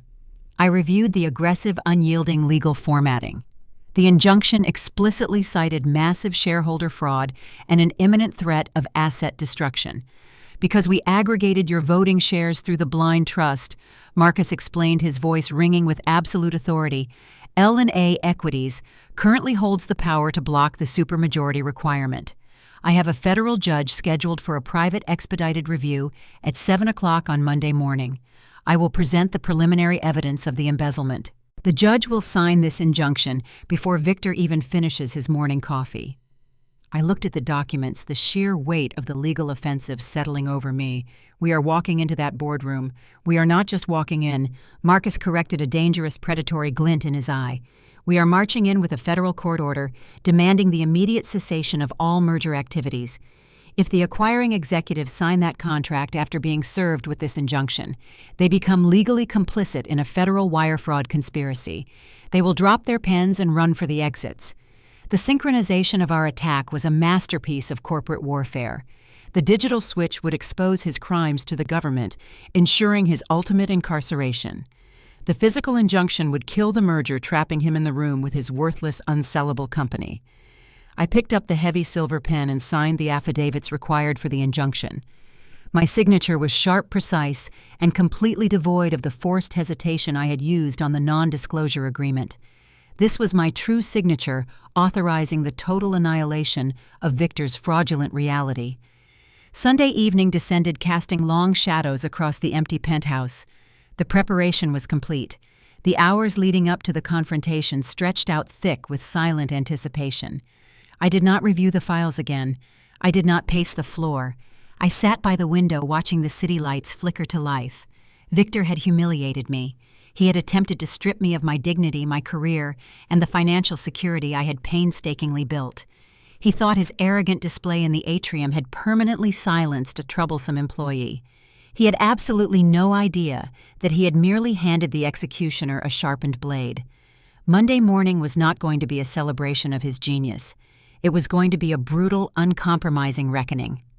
Monday morning arrived with a crisp, biting chill that felt entirely appropriate for the execution I was about to deliver. Inside the corporate headquarters, however, the atmosphere was suffocatingly warm, thick with the scent of expensive cologne and unwarranted arrogance. Victor had spared absolutely no expense for his grand finale. The primary executive boardroom, a massive expanse of polished mahogany and soundproof glass overlooking the city, had been transformed into a venue for a vulgar victory lap. A catered breakfast spread featuring imported caviar, artisan pastries, and towering bottles of premium champagne covered a long credenza along the back wall. He was not merely signing a business transition. He was hosting a coronation for his own perceived brilliance. At 8:45, the executives from the acquiring firm, a notoriously aggressive investment syndicate, filed into the room. They wore sharp, dark suits, their expressions a mix of predatory satisfaction and eager anticipation. They genuinely believed they were executing a masterful, highly profitable acquisition. They thought they were buying a streamlined logistics network at a severe discount. They had no idea they were walking into an active crime scene. Victor stood at the head of the sprawling mahogany table, projecting the image of a seasoned, magnanimous titan of industry. He wore a brand-new custom-tailored charcoal suit, ensuring the heavy gold watch on his wrist caught the morning light filtering through the floor-to-ceiling windows. He held a crystal flute of champagne radiating a toxic, smug confidence. "Welcome, gentlemen," Victor announced, his voice booming over the polite murmurs of the arriving executives. His tone dripped with an irritating, manufactured camaraderie. "Today marks a monumental shift in the logistics sector. We are not just merging assets, we are finalizing a vision of absolute efficiency and unprecedented market dominance." The executives nodded approvingly, taking their seats along the heavy table.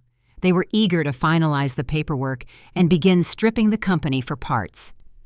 Victor gestured expansively toward Chloe, who was positioned deliberately close to his side. Chloe wore a striking form-fitting white dress totally inappropriate for a morning corporate signing, but perfectly aligned with her desperate need to be the center of attention. She smiled radiantly at the visiting executives, playing the role of the vital, indispensable partner. "I must acknowledge the incredible dedication of our new director of marketing." Chloe Victor continued, raising his glass slightly in her direction. Her innovative strategies and relentless drive have positioned this firm perfectly for this acquisition. She represents the dynamic future of this enterprise. Chloe beamed, her chest puffing out with unearned pride. She leaned slightly toward Victor, a public display of their intertwined personal and professional corruption. She firmly believed the impending sale would fund a lifetime of luxury shopping sprees and opulent vacations. Victor then shifted his focus to the far end of the room, where Maya stood quietly near a stack of legal binders. Maya maintained her flawless disguise. She wore a simple conservative blazer, her hands neatly folded in front of her, projecting the exact image of a pliant, overwhelmed subordinate. Furthermore, Victor added his voice, taking on a patronizing heavy edge. "I am thrilled to introduce our newly appointed regional compliance head, Maya. We recently underwent a necessary internal restructuring to eliminate certain archaic obstructionist elements within our compliance division." Maya stepped up seamlessly. She is cooperative, highly efficient, and fully prepared to sign off on the final integration approvals today. We value team players who understand the big picture. The subtle, vicious jab at my termination was meant to assert his total dominance over the room. I was publicly celebrating the removal of his only perceived threat. Maya offered a small, polite nod to the executives, maintaining her undercover role with chilling perfection. She did not betray a single hint of the devastating reality she was secretly orchestrating.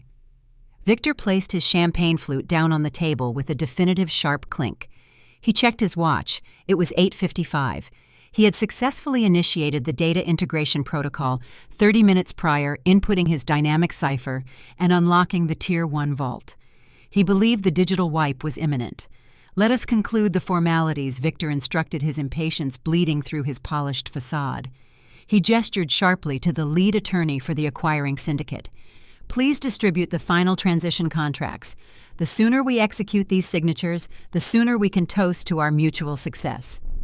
The lead attorney, a stern man with graying hair, unlatched his leather briefcase.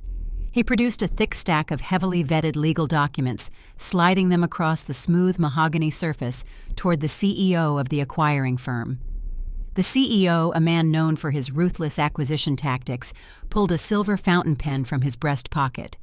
He leaned forward, adjusting his reading glasses, ready to finalize the purchase and authorize the massive wire transfer that would effectively secure Victor's escape. Victor leaned over the table, his eyes locked greedily onto the tip of the silver pen. He was seconds away from a multi-million-dollar payday. He was seconds away from obliterating the evidence of his massive embezzlement. He held his breath, savoring the intoxicating rush of total, absolute victory. The CEO lowered the pen, the metal tip hovering a mere fraction of an inch above the crisp white paper.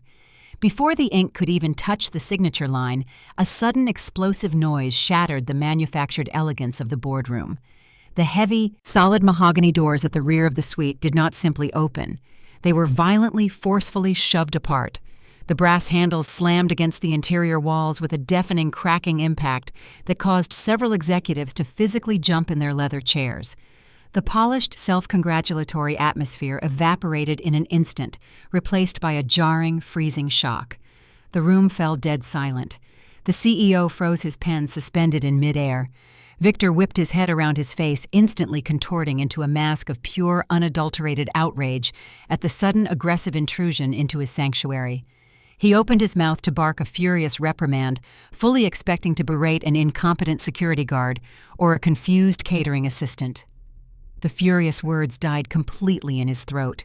His jaw went slack, and the healthy, arrogant flush rapidly drained from his face, leaving his skin a sickly ashen gray. He stared at the entrance, his eyes wide with a sudden paralyzing terror. The executioner had finally arrived. I stepped through the shattered threshold of the executive boardroom, leaving the heavy mahogany doors shuddering against the walls.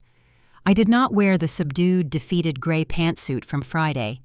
Today, I wore a sharply tailored, vibrant crimson suit. It was a color that demanded absolute attention, projecting a fierce, unyielding authority. I did not wear a security lanyard. I did not need one.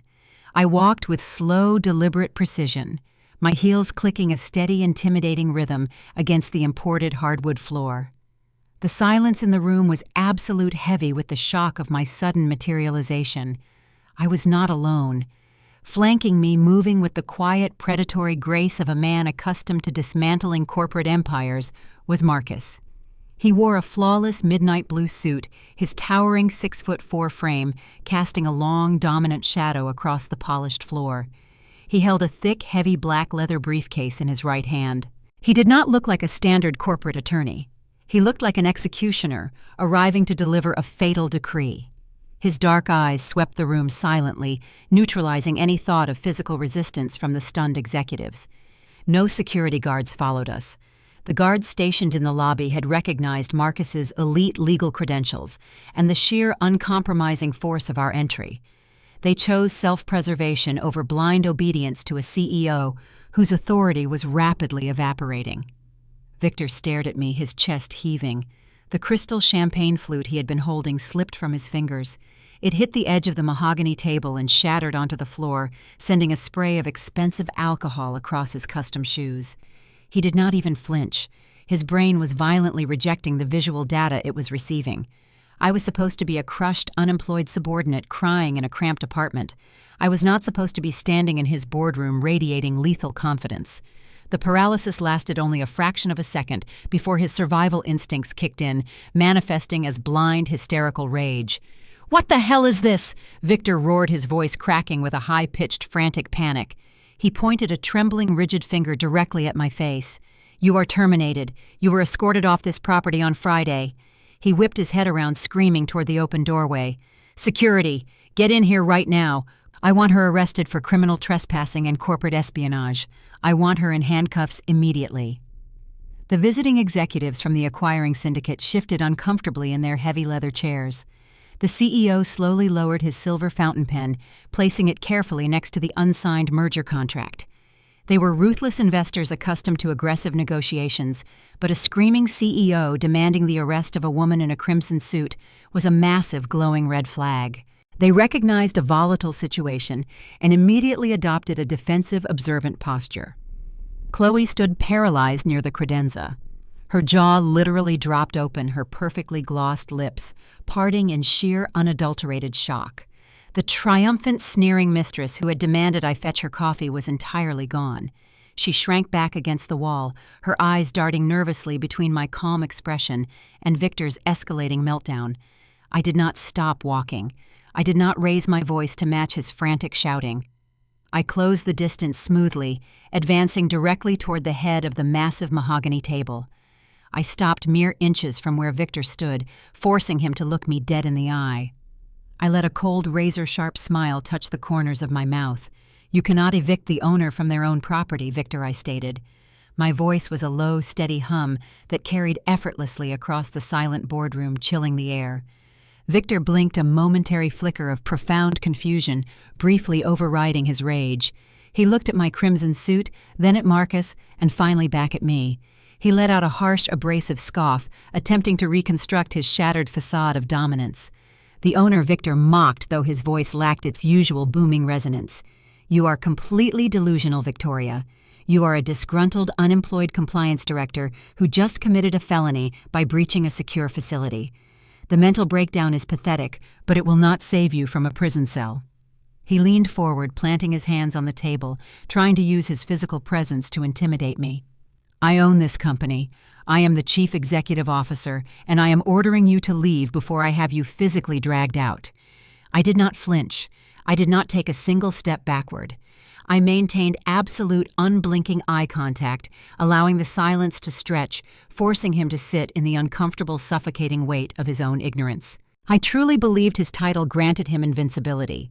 He had absolutely no idea that the ground beneath his feet had been entirely excavated over the weekend. "I am well aware of your title, Victor," I replied, my tone dripping with icy condescension.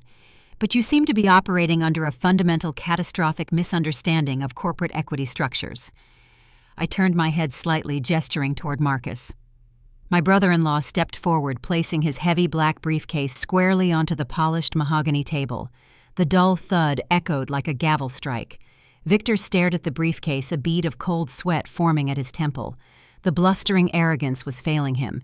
The stark, undeniable reality of the ambush was finally beginning to penetrate his thick skull.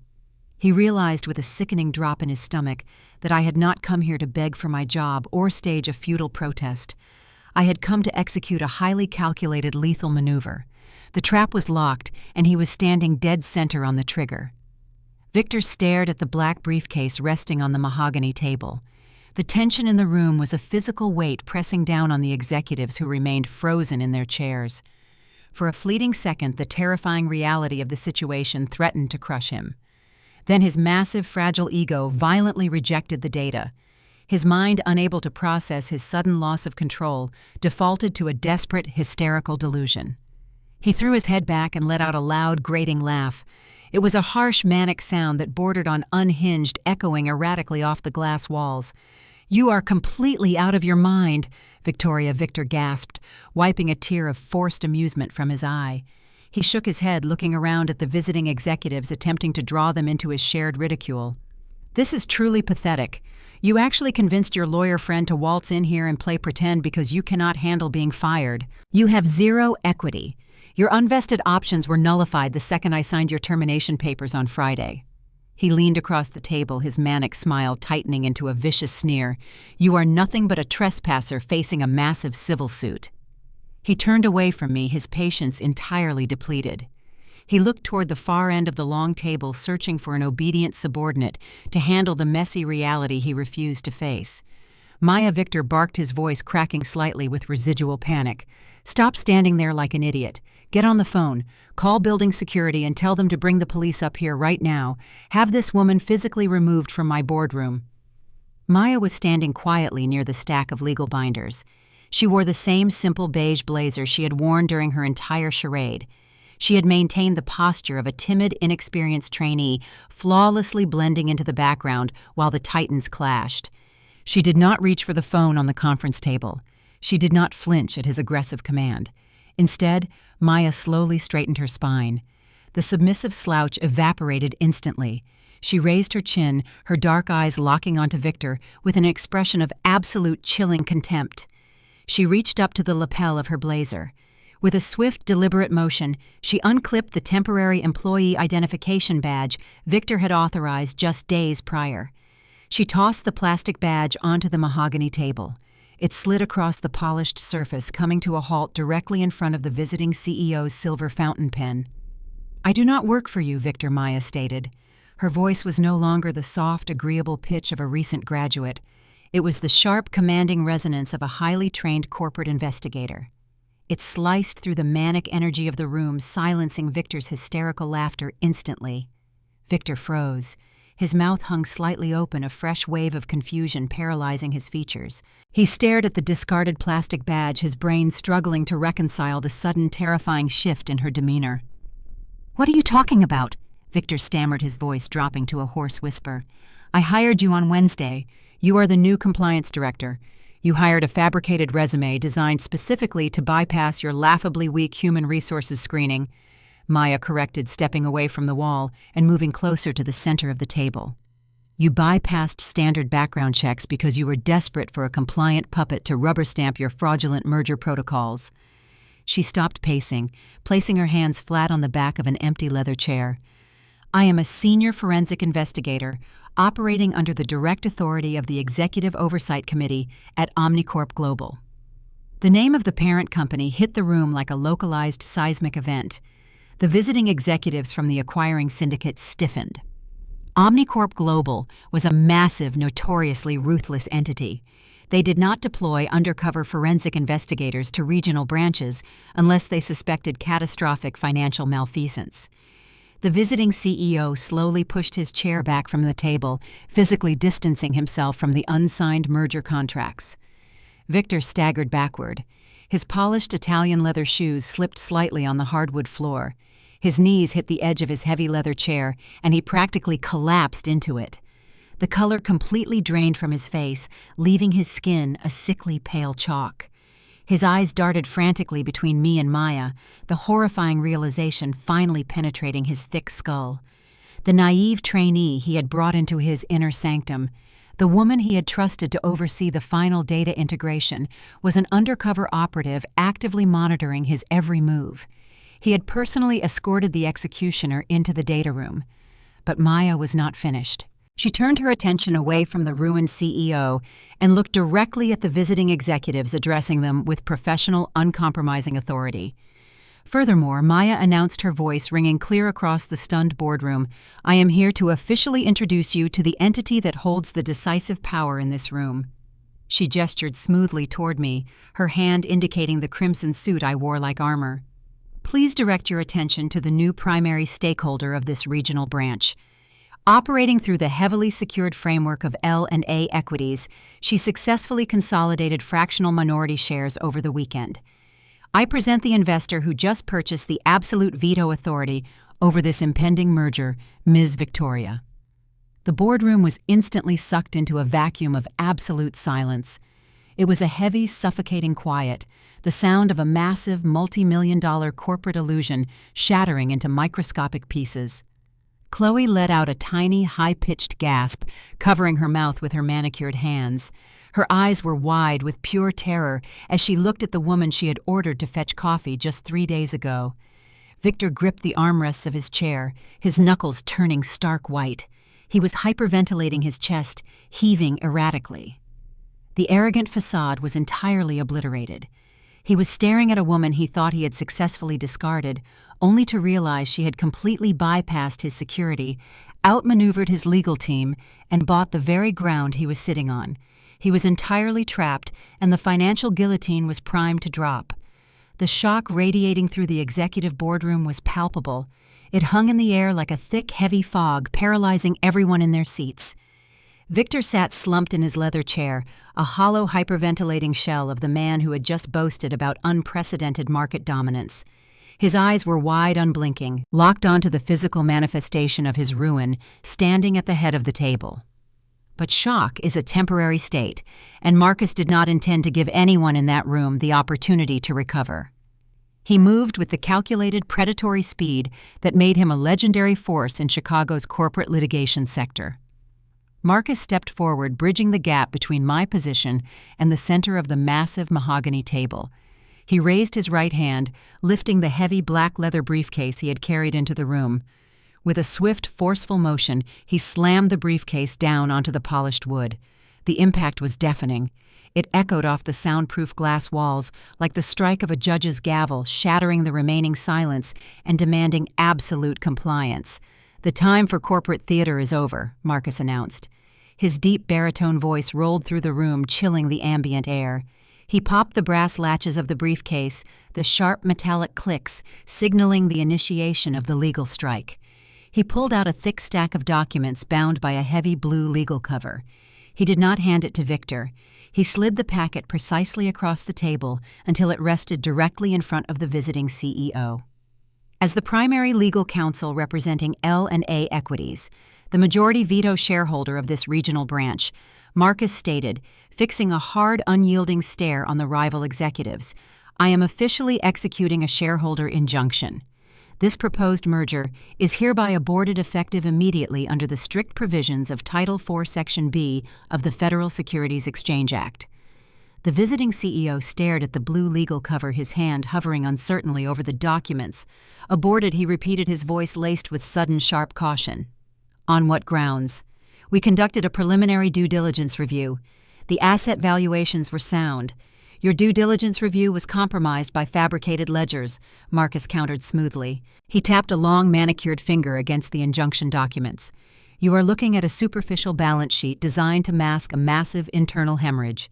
Marcus turned his attention back to Victor, ensuring the entire room understood the exact nature of the crimes being exposed. Victor has been systematically utilizing primary corporate assets to illegally collateralize high-risk personal loans. He established phantom vendor accounts to funnel operational revenue out of the country, actively laundering millions of dollars through anonymous trust funds located in the Cayman Islands. Chloe let out a strangled, terrified gasp. She stumbled backward, bumping against the credenza, her hands flying to her mouth as the words money laundering hit the air. She realized instantly that the luxurious lifestyle she thought she was securing was actually funded by a federal crime. Marcus did not pause to acknowledge her panic. He locked eyes with the visiting CEO, delivering the final devastating legal ultimatum. "The funds he embezzled are heavily integrated into the very operational architecture you are currently attempting to purchase. This is no longer a simple corporate acquisition. You are standing in the middle of an active financial crime scene." Marcus leaned slightly forward, his imposing frame dominating the table. "If you or any member of your syndicate place a signature on that transition contract today, you are legally assuming the liability for those stolen funds. You will be officially designated as co-conspirators in a massive documented case of federal bank fraud. You will be indicted before the end of the fiscal quarter." The reaction from the acquiring syndicate was instantaneous and utterly chaotic. They were ruthless corporate raiders, not careless criminals. They specialized in buying distressed assets, not buying federal prison sentences. The threat of SEC indictments and FBI investigations triggered a frantic, disorganized retreat. The visiting CEO did not ask a single follow-up question. He did not demand to see the proof. The sheer confidence of Marcus's presentation, coupled with the presence of an undercover Omnicorp auditor, was all the verification he needed. He snatched his silver fountain pen off the mahogany table, shoving it carelessly into his breast pocket. "Pack it up!" the CEO barked, his voice tight with panic. He aggressively waved his hand at his legal team. "Pack everything up right now. We are leaving. We have absolutely no involvement in this transaction." The rival executives scrambled out of their heavy leather chairs. They shoved laptops into briefcases, grabbed their unread transition contracts, and practically sprinted toward the heavy mahogany doors. They did not look back at Victor. They treated him like a highly contagious biohazard, desperate to put as much physical distance between themselves and the imploding company as possible. The heavy doors swung open and slammed shut, leaving a chaotic breeze in their wake. The multi-million-dollar acquisition, the golden parachute Victor had desperately engineered to fund his escape, was completely pulverized. The entire transaction had been crushed to dust in less than 30 seconds. Victor sat frozen, his mouth opening and closing silently as he watched his only exit route vanish down the hallway. He was entirely trapped. The offshore accounts were waiting for a massive cash injection that was never going to arrive. He was left sitting in a room holding the undeniable documented proof of his own massive embezzlement, with absolutely no way to erase the servers. The shock finally gave way to a desperate feral panic. He realized the digital wipe he had scheduled was now his only remaining defense. If he could not sell the company, he had to destroy the evidence before the authorities arrived. He needed to activate the system purge. Victor slammed his hands on the armrests, launching himself out of the leather chair. His eyes were wild, darting toward the hidden control panel mounted on the wall near the presentation screen. He lunged forward, his expensive shoes slipping slightly on the polished floor. He never made it to the panel. A sharp melodic chime echoed through the silent boardroom. It was the distinct sound of a priority corporate email notification broadcast through the internal communication speakers. The time was exactly 9:15. The soft chime of the automated email notification hung in the air, a tiny innocuous sound, signaling catastrophic devastation. Victor froze mid-lunge, his hand outstretched toward the blank control panel. He stared at the small digital speaker mounted in the ceiling, his breathing shallow and rapid. He recognized the tone. It was the precise auditory alert designated for high-priority administrative system broadcasts. The digital deadman switch had just triggered. The 300-page forensic dossier, packed with his forged signatures and offshore routing logs, was currently sitting in the inboxes of federal regulators across the country. But before Victor could even process the magnitude of his digital exposure, a sharp, hysterical shriek tore through the boardroom. Chloe, standing near the lavish breakfast spread, completely lost whatever fragile grip she held on reality. The sight of the fleeing executives and Victor's paralyzed panic shattered her carefully curated illusion of luxury. She was 24, completely devoid of actual corporate experience, and entirely reliant on Victor's stolen wealth to sustain her manufactured elite lifestyle. She saw her golden ticket evaporating in real time. She abandoned her poised, sophisticated posture, her face twisting into an ugly mask of raw, unadulterated entitlement. "You promised me," Chloe screamed, her voice cracking as she marched aggressively toward Victor. She did not care about the federal laws Marcus had just cited. She did not comprehend the severity of SEC investigations. She only understood that her personal payday was disappearing. "You promised we were leaving tonight." Victor slowly turned his head, his eyes wide and vacant, staring at her, as if she were a stranger. "Shut up, Chloe," he hissed, a desperate, frantic whisper. "Shut your mouth right now." She did not shut up. The panic overrode her self-preservation instincts. She closed the distance, grabbing the lapels of his custom suit, shaking him violently. "You told me the merger was a done deal," Chloe yelled, her shrill voice echoing off the soundproof glass walls. "You said we were taking the private jet to California tomorrow. You promised me that beachfront house in Malibu. I picked out the furniture, Victor. I signed the preliminary lease agreement on that property."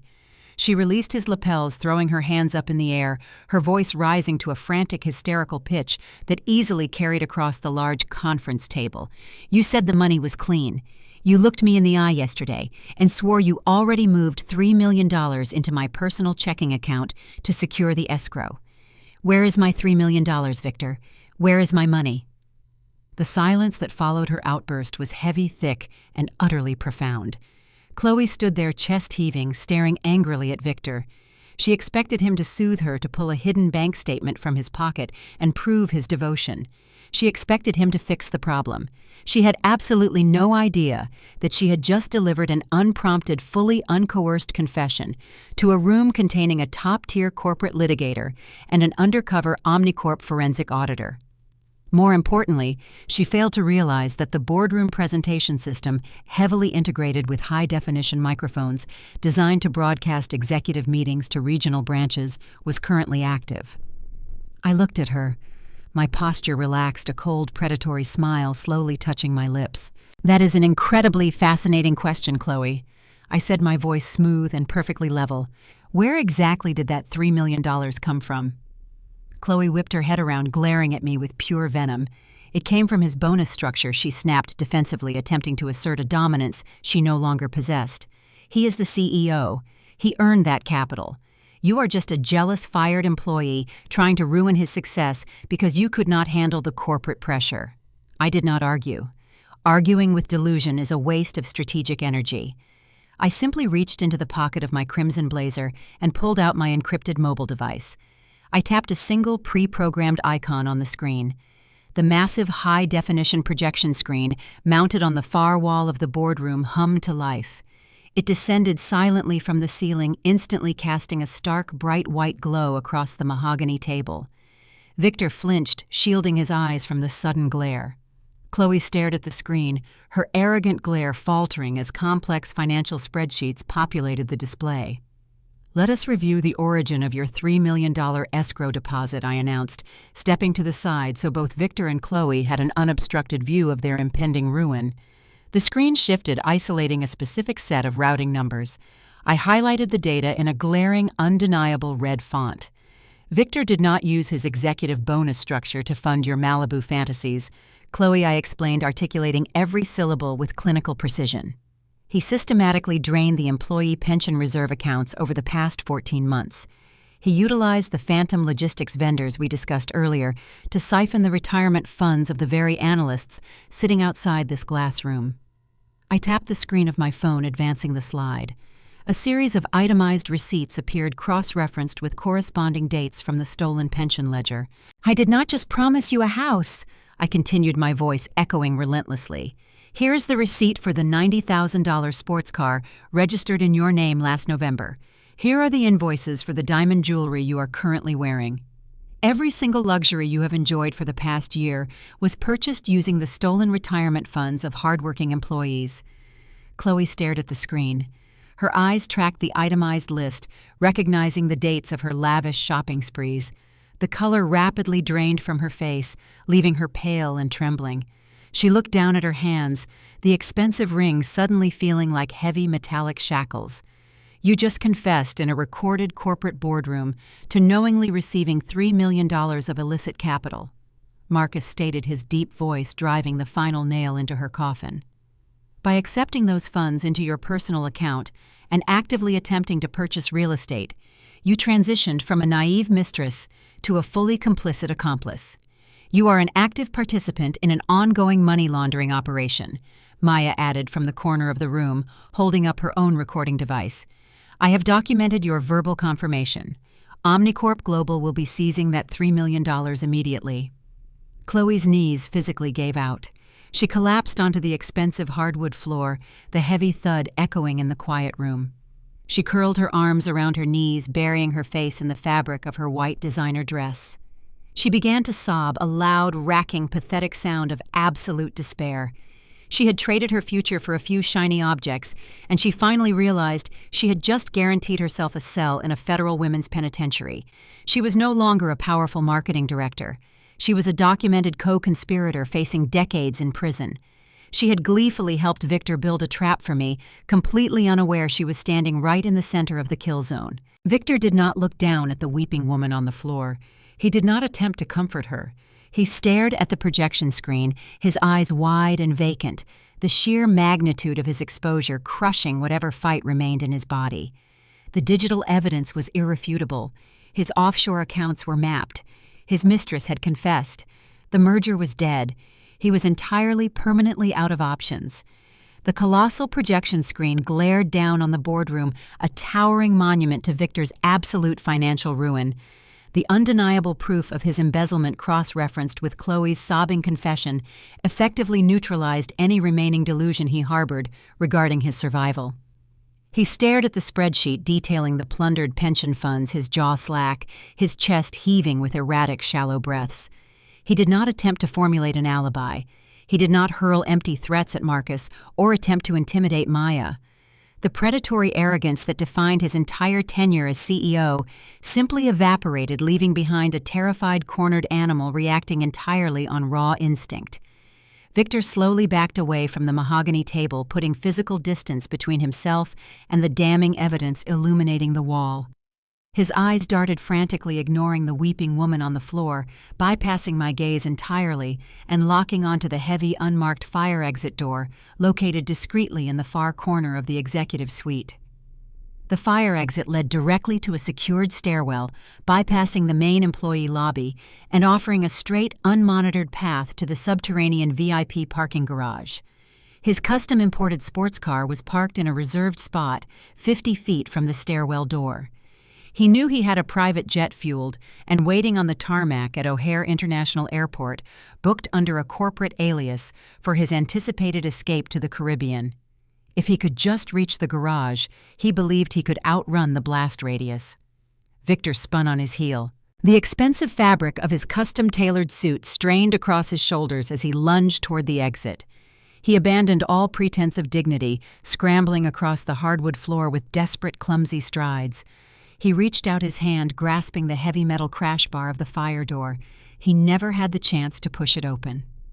A sharp, piercing sound sliced through the heavy silence of the boardroom, freezing Victor in his tracks. It was not the ambient noise of city traffic or a ringing desk phone. It was the distinct, aggressive, synchronized wail of multiple sirens erupting from the busy avenue directly below the floor-to-ceiling windows.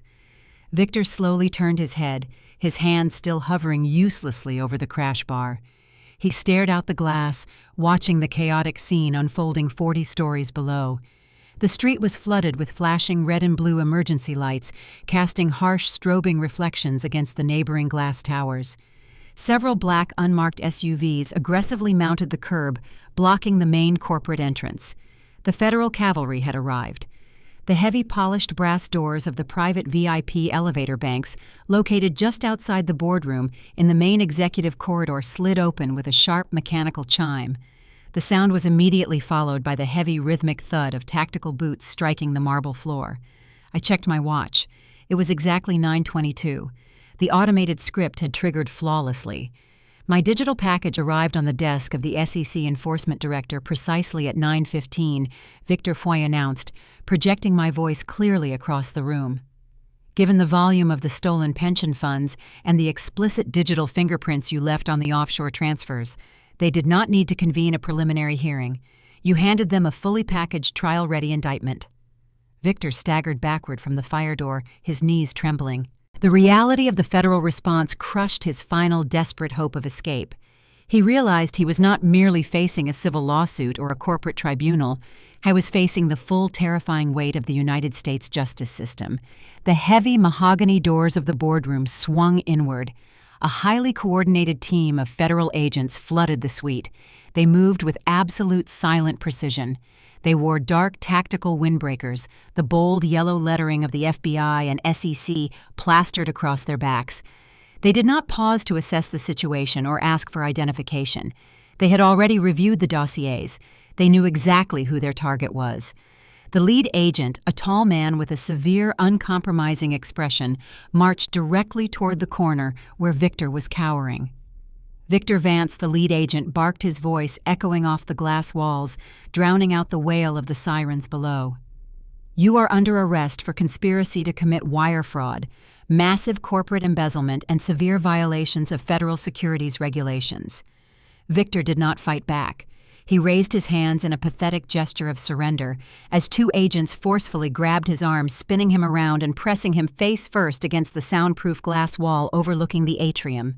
The sharp metallic click of heavy steel handcuffs ratcheting tightly around his wrists rang out through the silent room. Outside the glass walls, the entire corporate workforce had gathered in the corridor.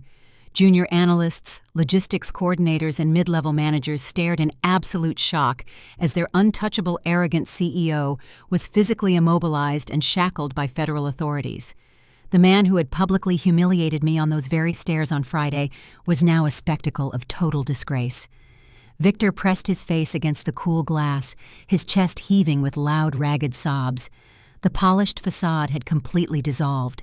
He twisted his head, locking his desperate, tear-filled eyes onto me. He ignored the federal agents reading him his rights.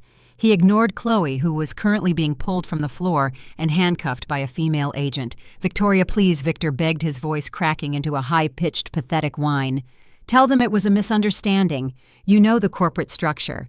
You can explain the vendor anomalies. I was under immense pressure from the board. The market was crashing. I made a terrible mistake, but I never meant to hurt the company. You have to help me. I gave you your start in this industry." I looked at the weeping, broken man pinned against the glass. He was attempting to weaponize professional nostalgia, desperately hoping the woman he had fired and threatened to ruin would suddenly feel a surge of corporate loyalty and rescue him from a federal prison sentence.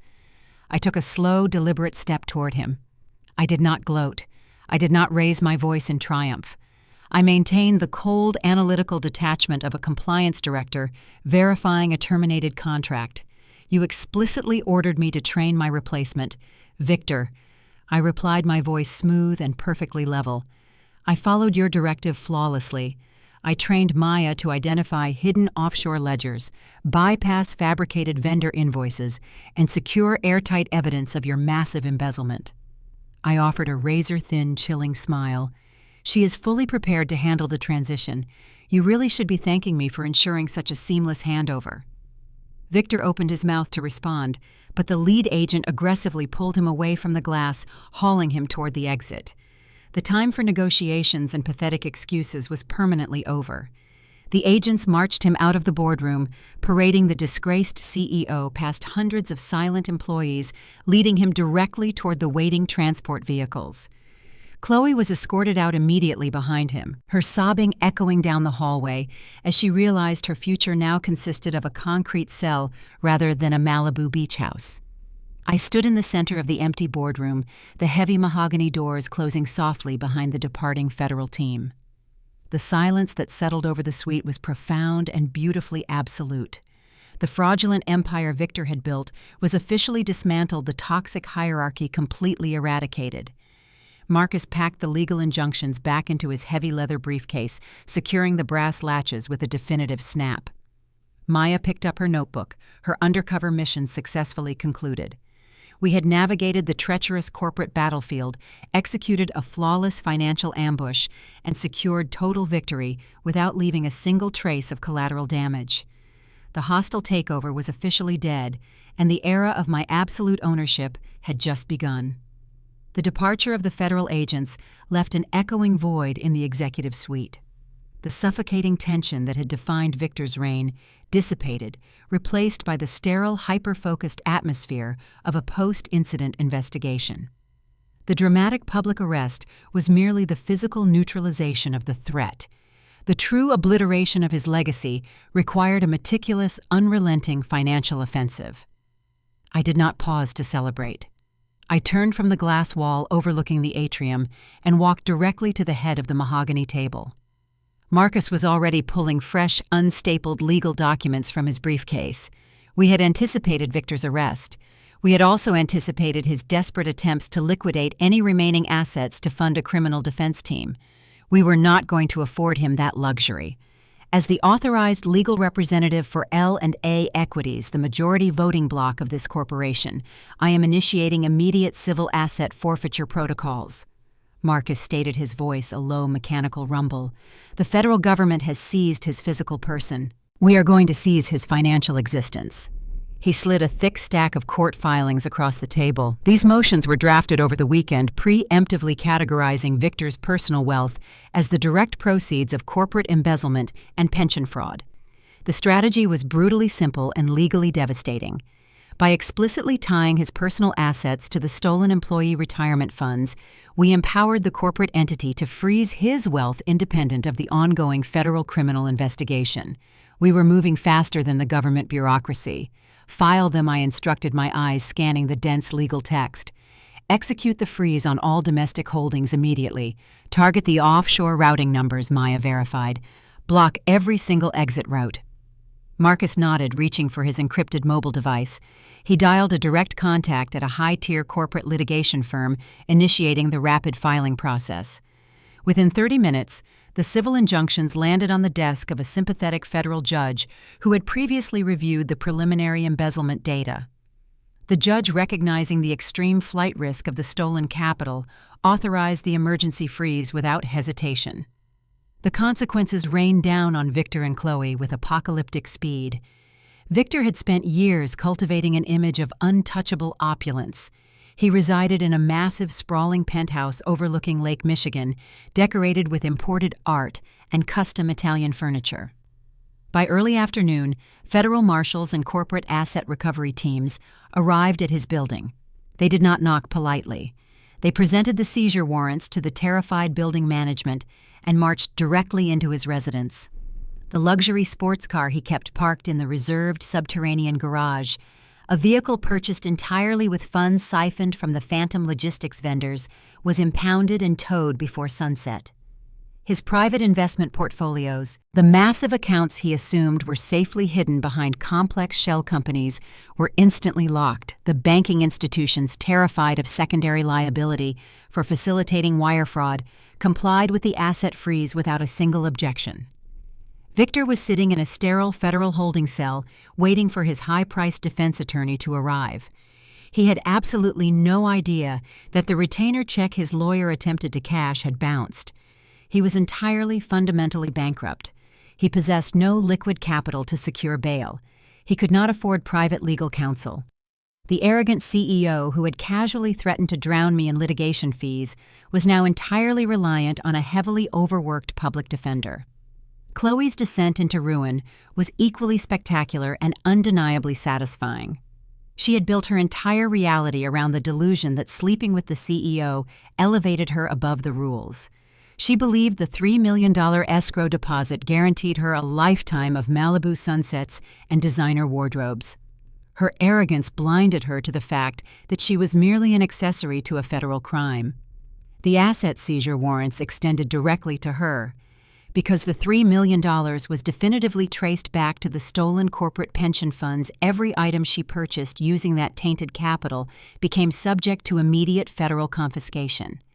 Agents arrived at her luxury high-rise apartment, an expensive lease Victor had signed under a dummy corporate account. They systematically cataloged and seized her extensive collection of designer handbags, her diamond jewelry, and the brand-new sports utility vehicle parked in her name. They boxed up her entire fabricated lifestyle, leaving her with absolutely nothing but the sweatpants she was wearing when she was arrested. But the physical confiscation of their assets was only the beginning of my retribution. I required complete operational closure. I sat at my desk and pulled up the primary administrative terminal, with Victor legally incapacitated and his executive authority revoked by the emergency shareholder injunction. The corporate hierarchy defaulted to the majority stakeholder. I was officially in control of the regional branch. I opened the human resources portal. I navigated to Victor's executive profile and Chloe's marketing director profile. I did not delegate this task to a subordinate. I executed the commands myself. I drafted their formal termination notices.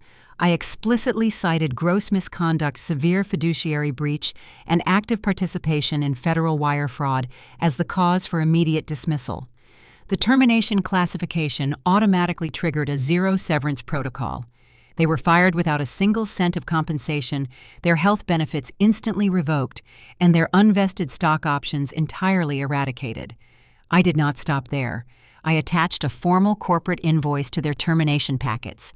The invoice detailed the exact sum of the embezzled pension funds, including the $3 million Chloe had unknowingly confessed to receiving on the open boardroom microphone. I billed them for the stolen capital attaching compound interest and the exorbitant legal fees required to initiate the asset recovery process.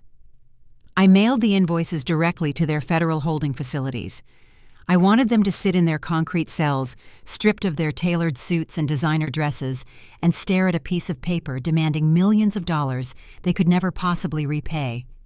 I wanted them to fully comprehend the permanence of their destruction. The phantom vendors were dismantled. The offshore routing protocols were severed. The corporate architecture was scrubbed clean of their toxic influence. By the end of the day, the office was quiet. The junior analysts, having witnessed the spectacular downfall of their corrupt leadership, returned to their desks with a renewed sense of cautious optimism. The tumor had been excised. I stood by the window of my office watching the city lights flicker against the darkening sky. The storm that had raged since Friday morning had finally broken. The air felt clear and sharp. Victor and Chloe thought they had successfully buried a compliant subordinate. They had no idea they had handed the keys to the kingdom directly to the executioner. The ledger was balanced, the debt was collected in full, and the path forward was completely unobstructed.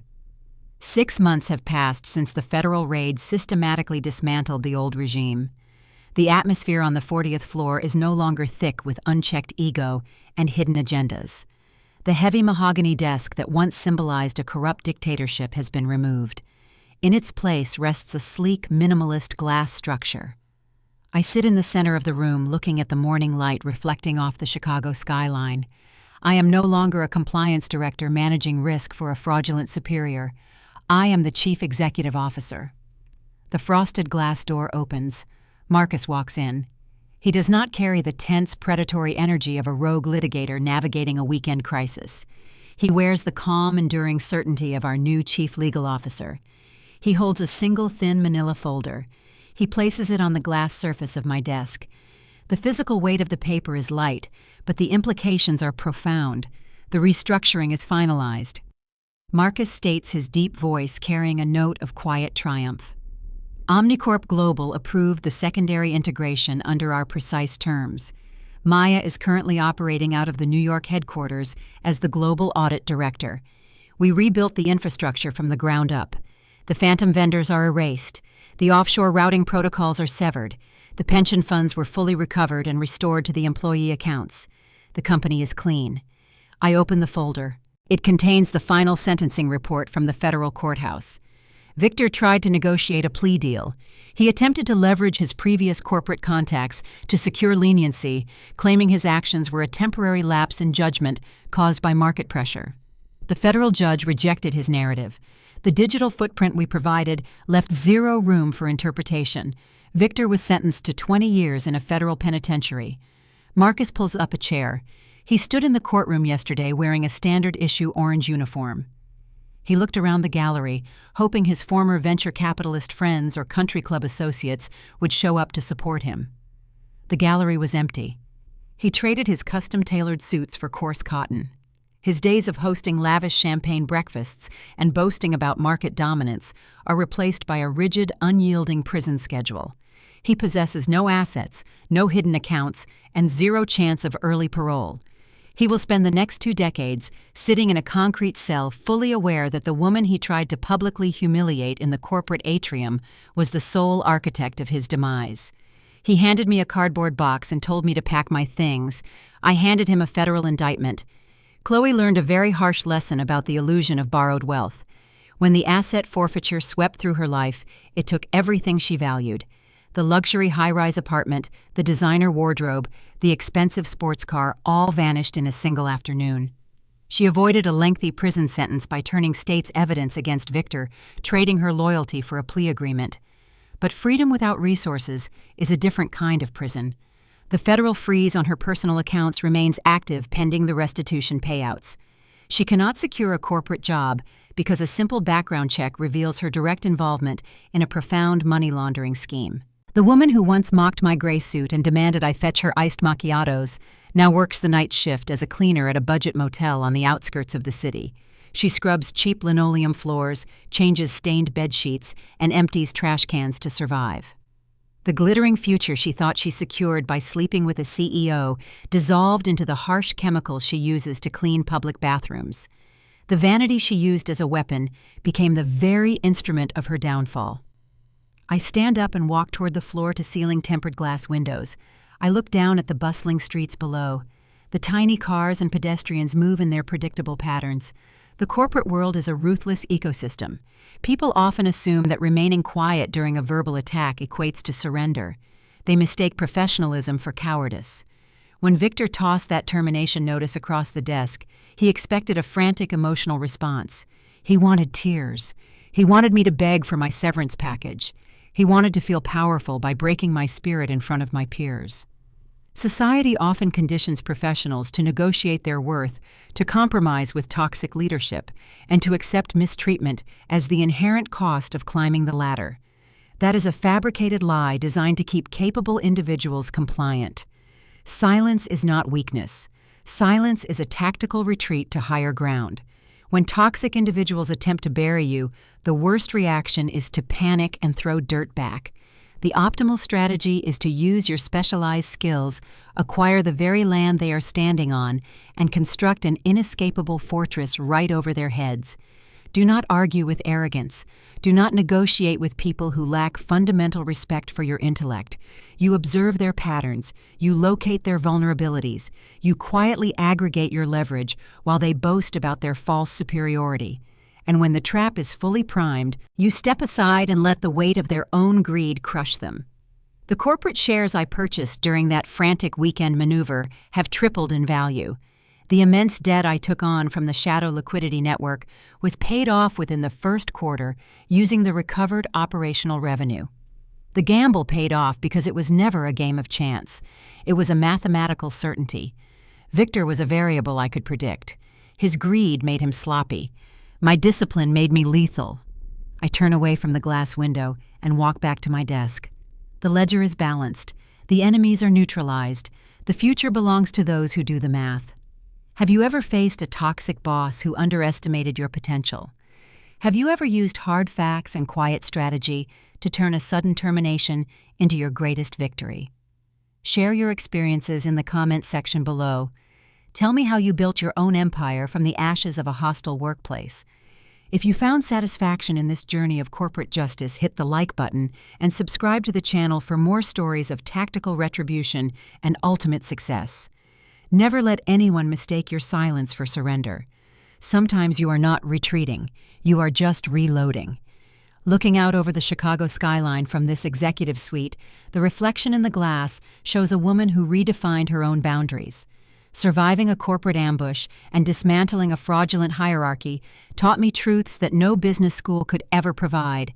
The ashes of Victor's fragile kingdom left behind 3 distinct lessons for anyone navigating a hostile environment. First, never underestimate the tactical advantage of silence. When Victor and Chloe cornered me in that lobby, they craved a theatrical breakdown. They needed my tears to validate their perceived superiority. By offering them nothing but polite compliance, I became invisible to their radar. They stopped viewing me as a threat, which allowed me to seamlessly construct their federal prison cell right beneath their feet. A true apex predator does not announce its presence before the jaws snap shut.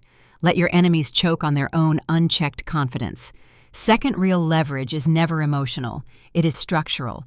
Arguing with a narcissist is a waste of vital energy. You cannot out-yell someone who operates on pure delusion. You defeat them by analyzing the framework that props them up, locating the load-bearing pillars, and systematically removing them. My vengeance was not executed through angry emails or break-room gossip. It was executed through converted stock options, offshore escrow accounts, and federal injunctions.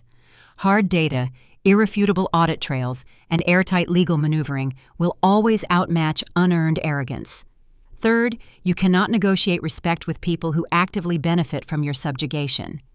Victor and his mistress viewed my professional dedication as a weakness to be exploited.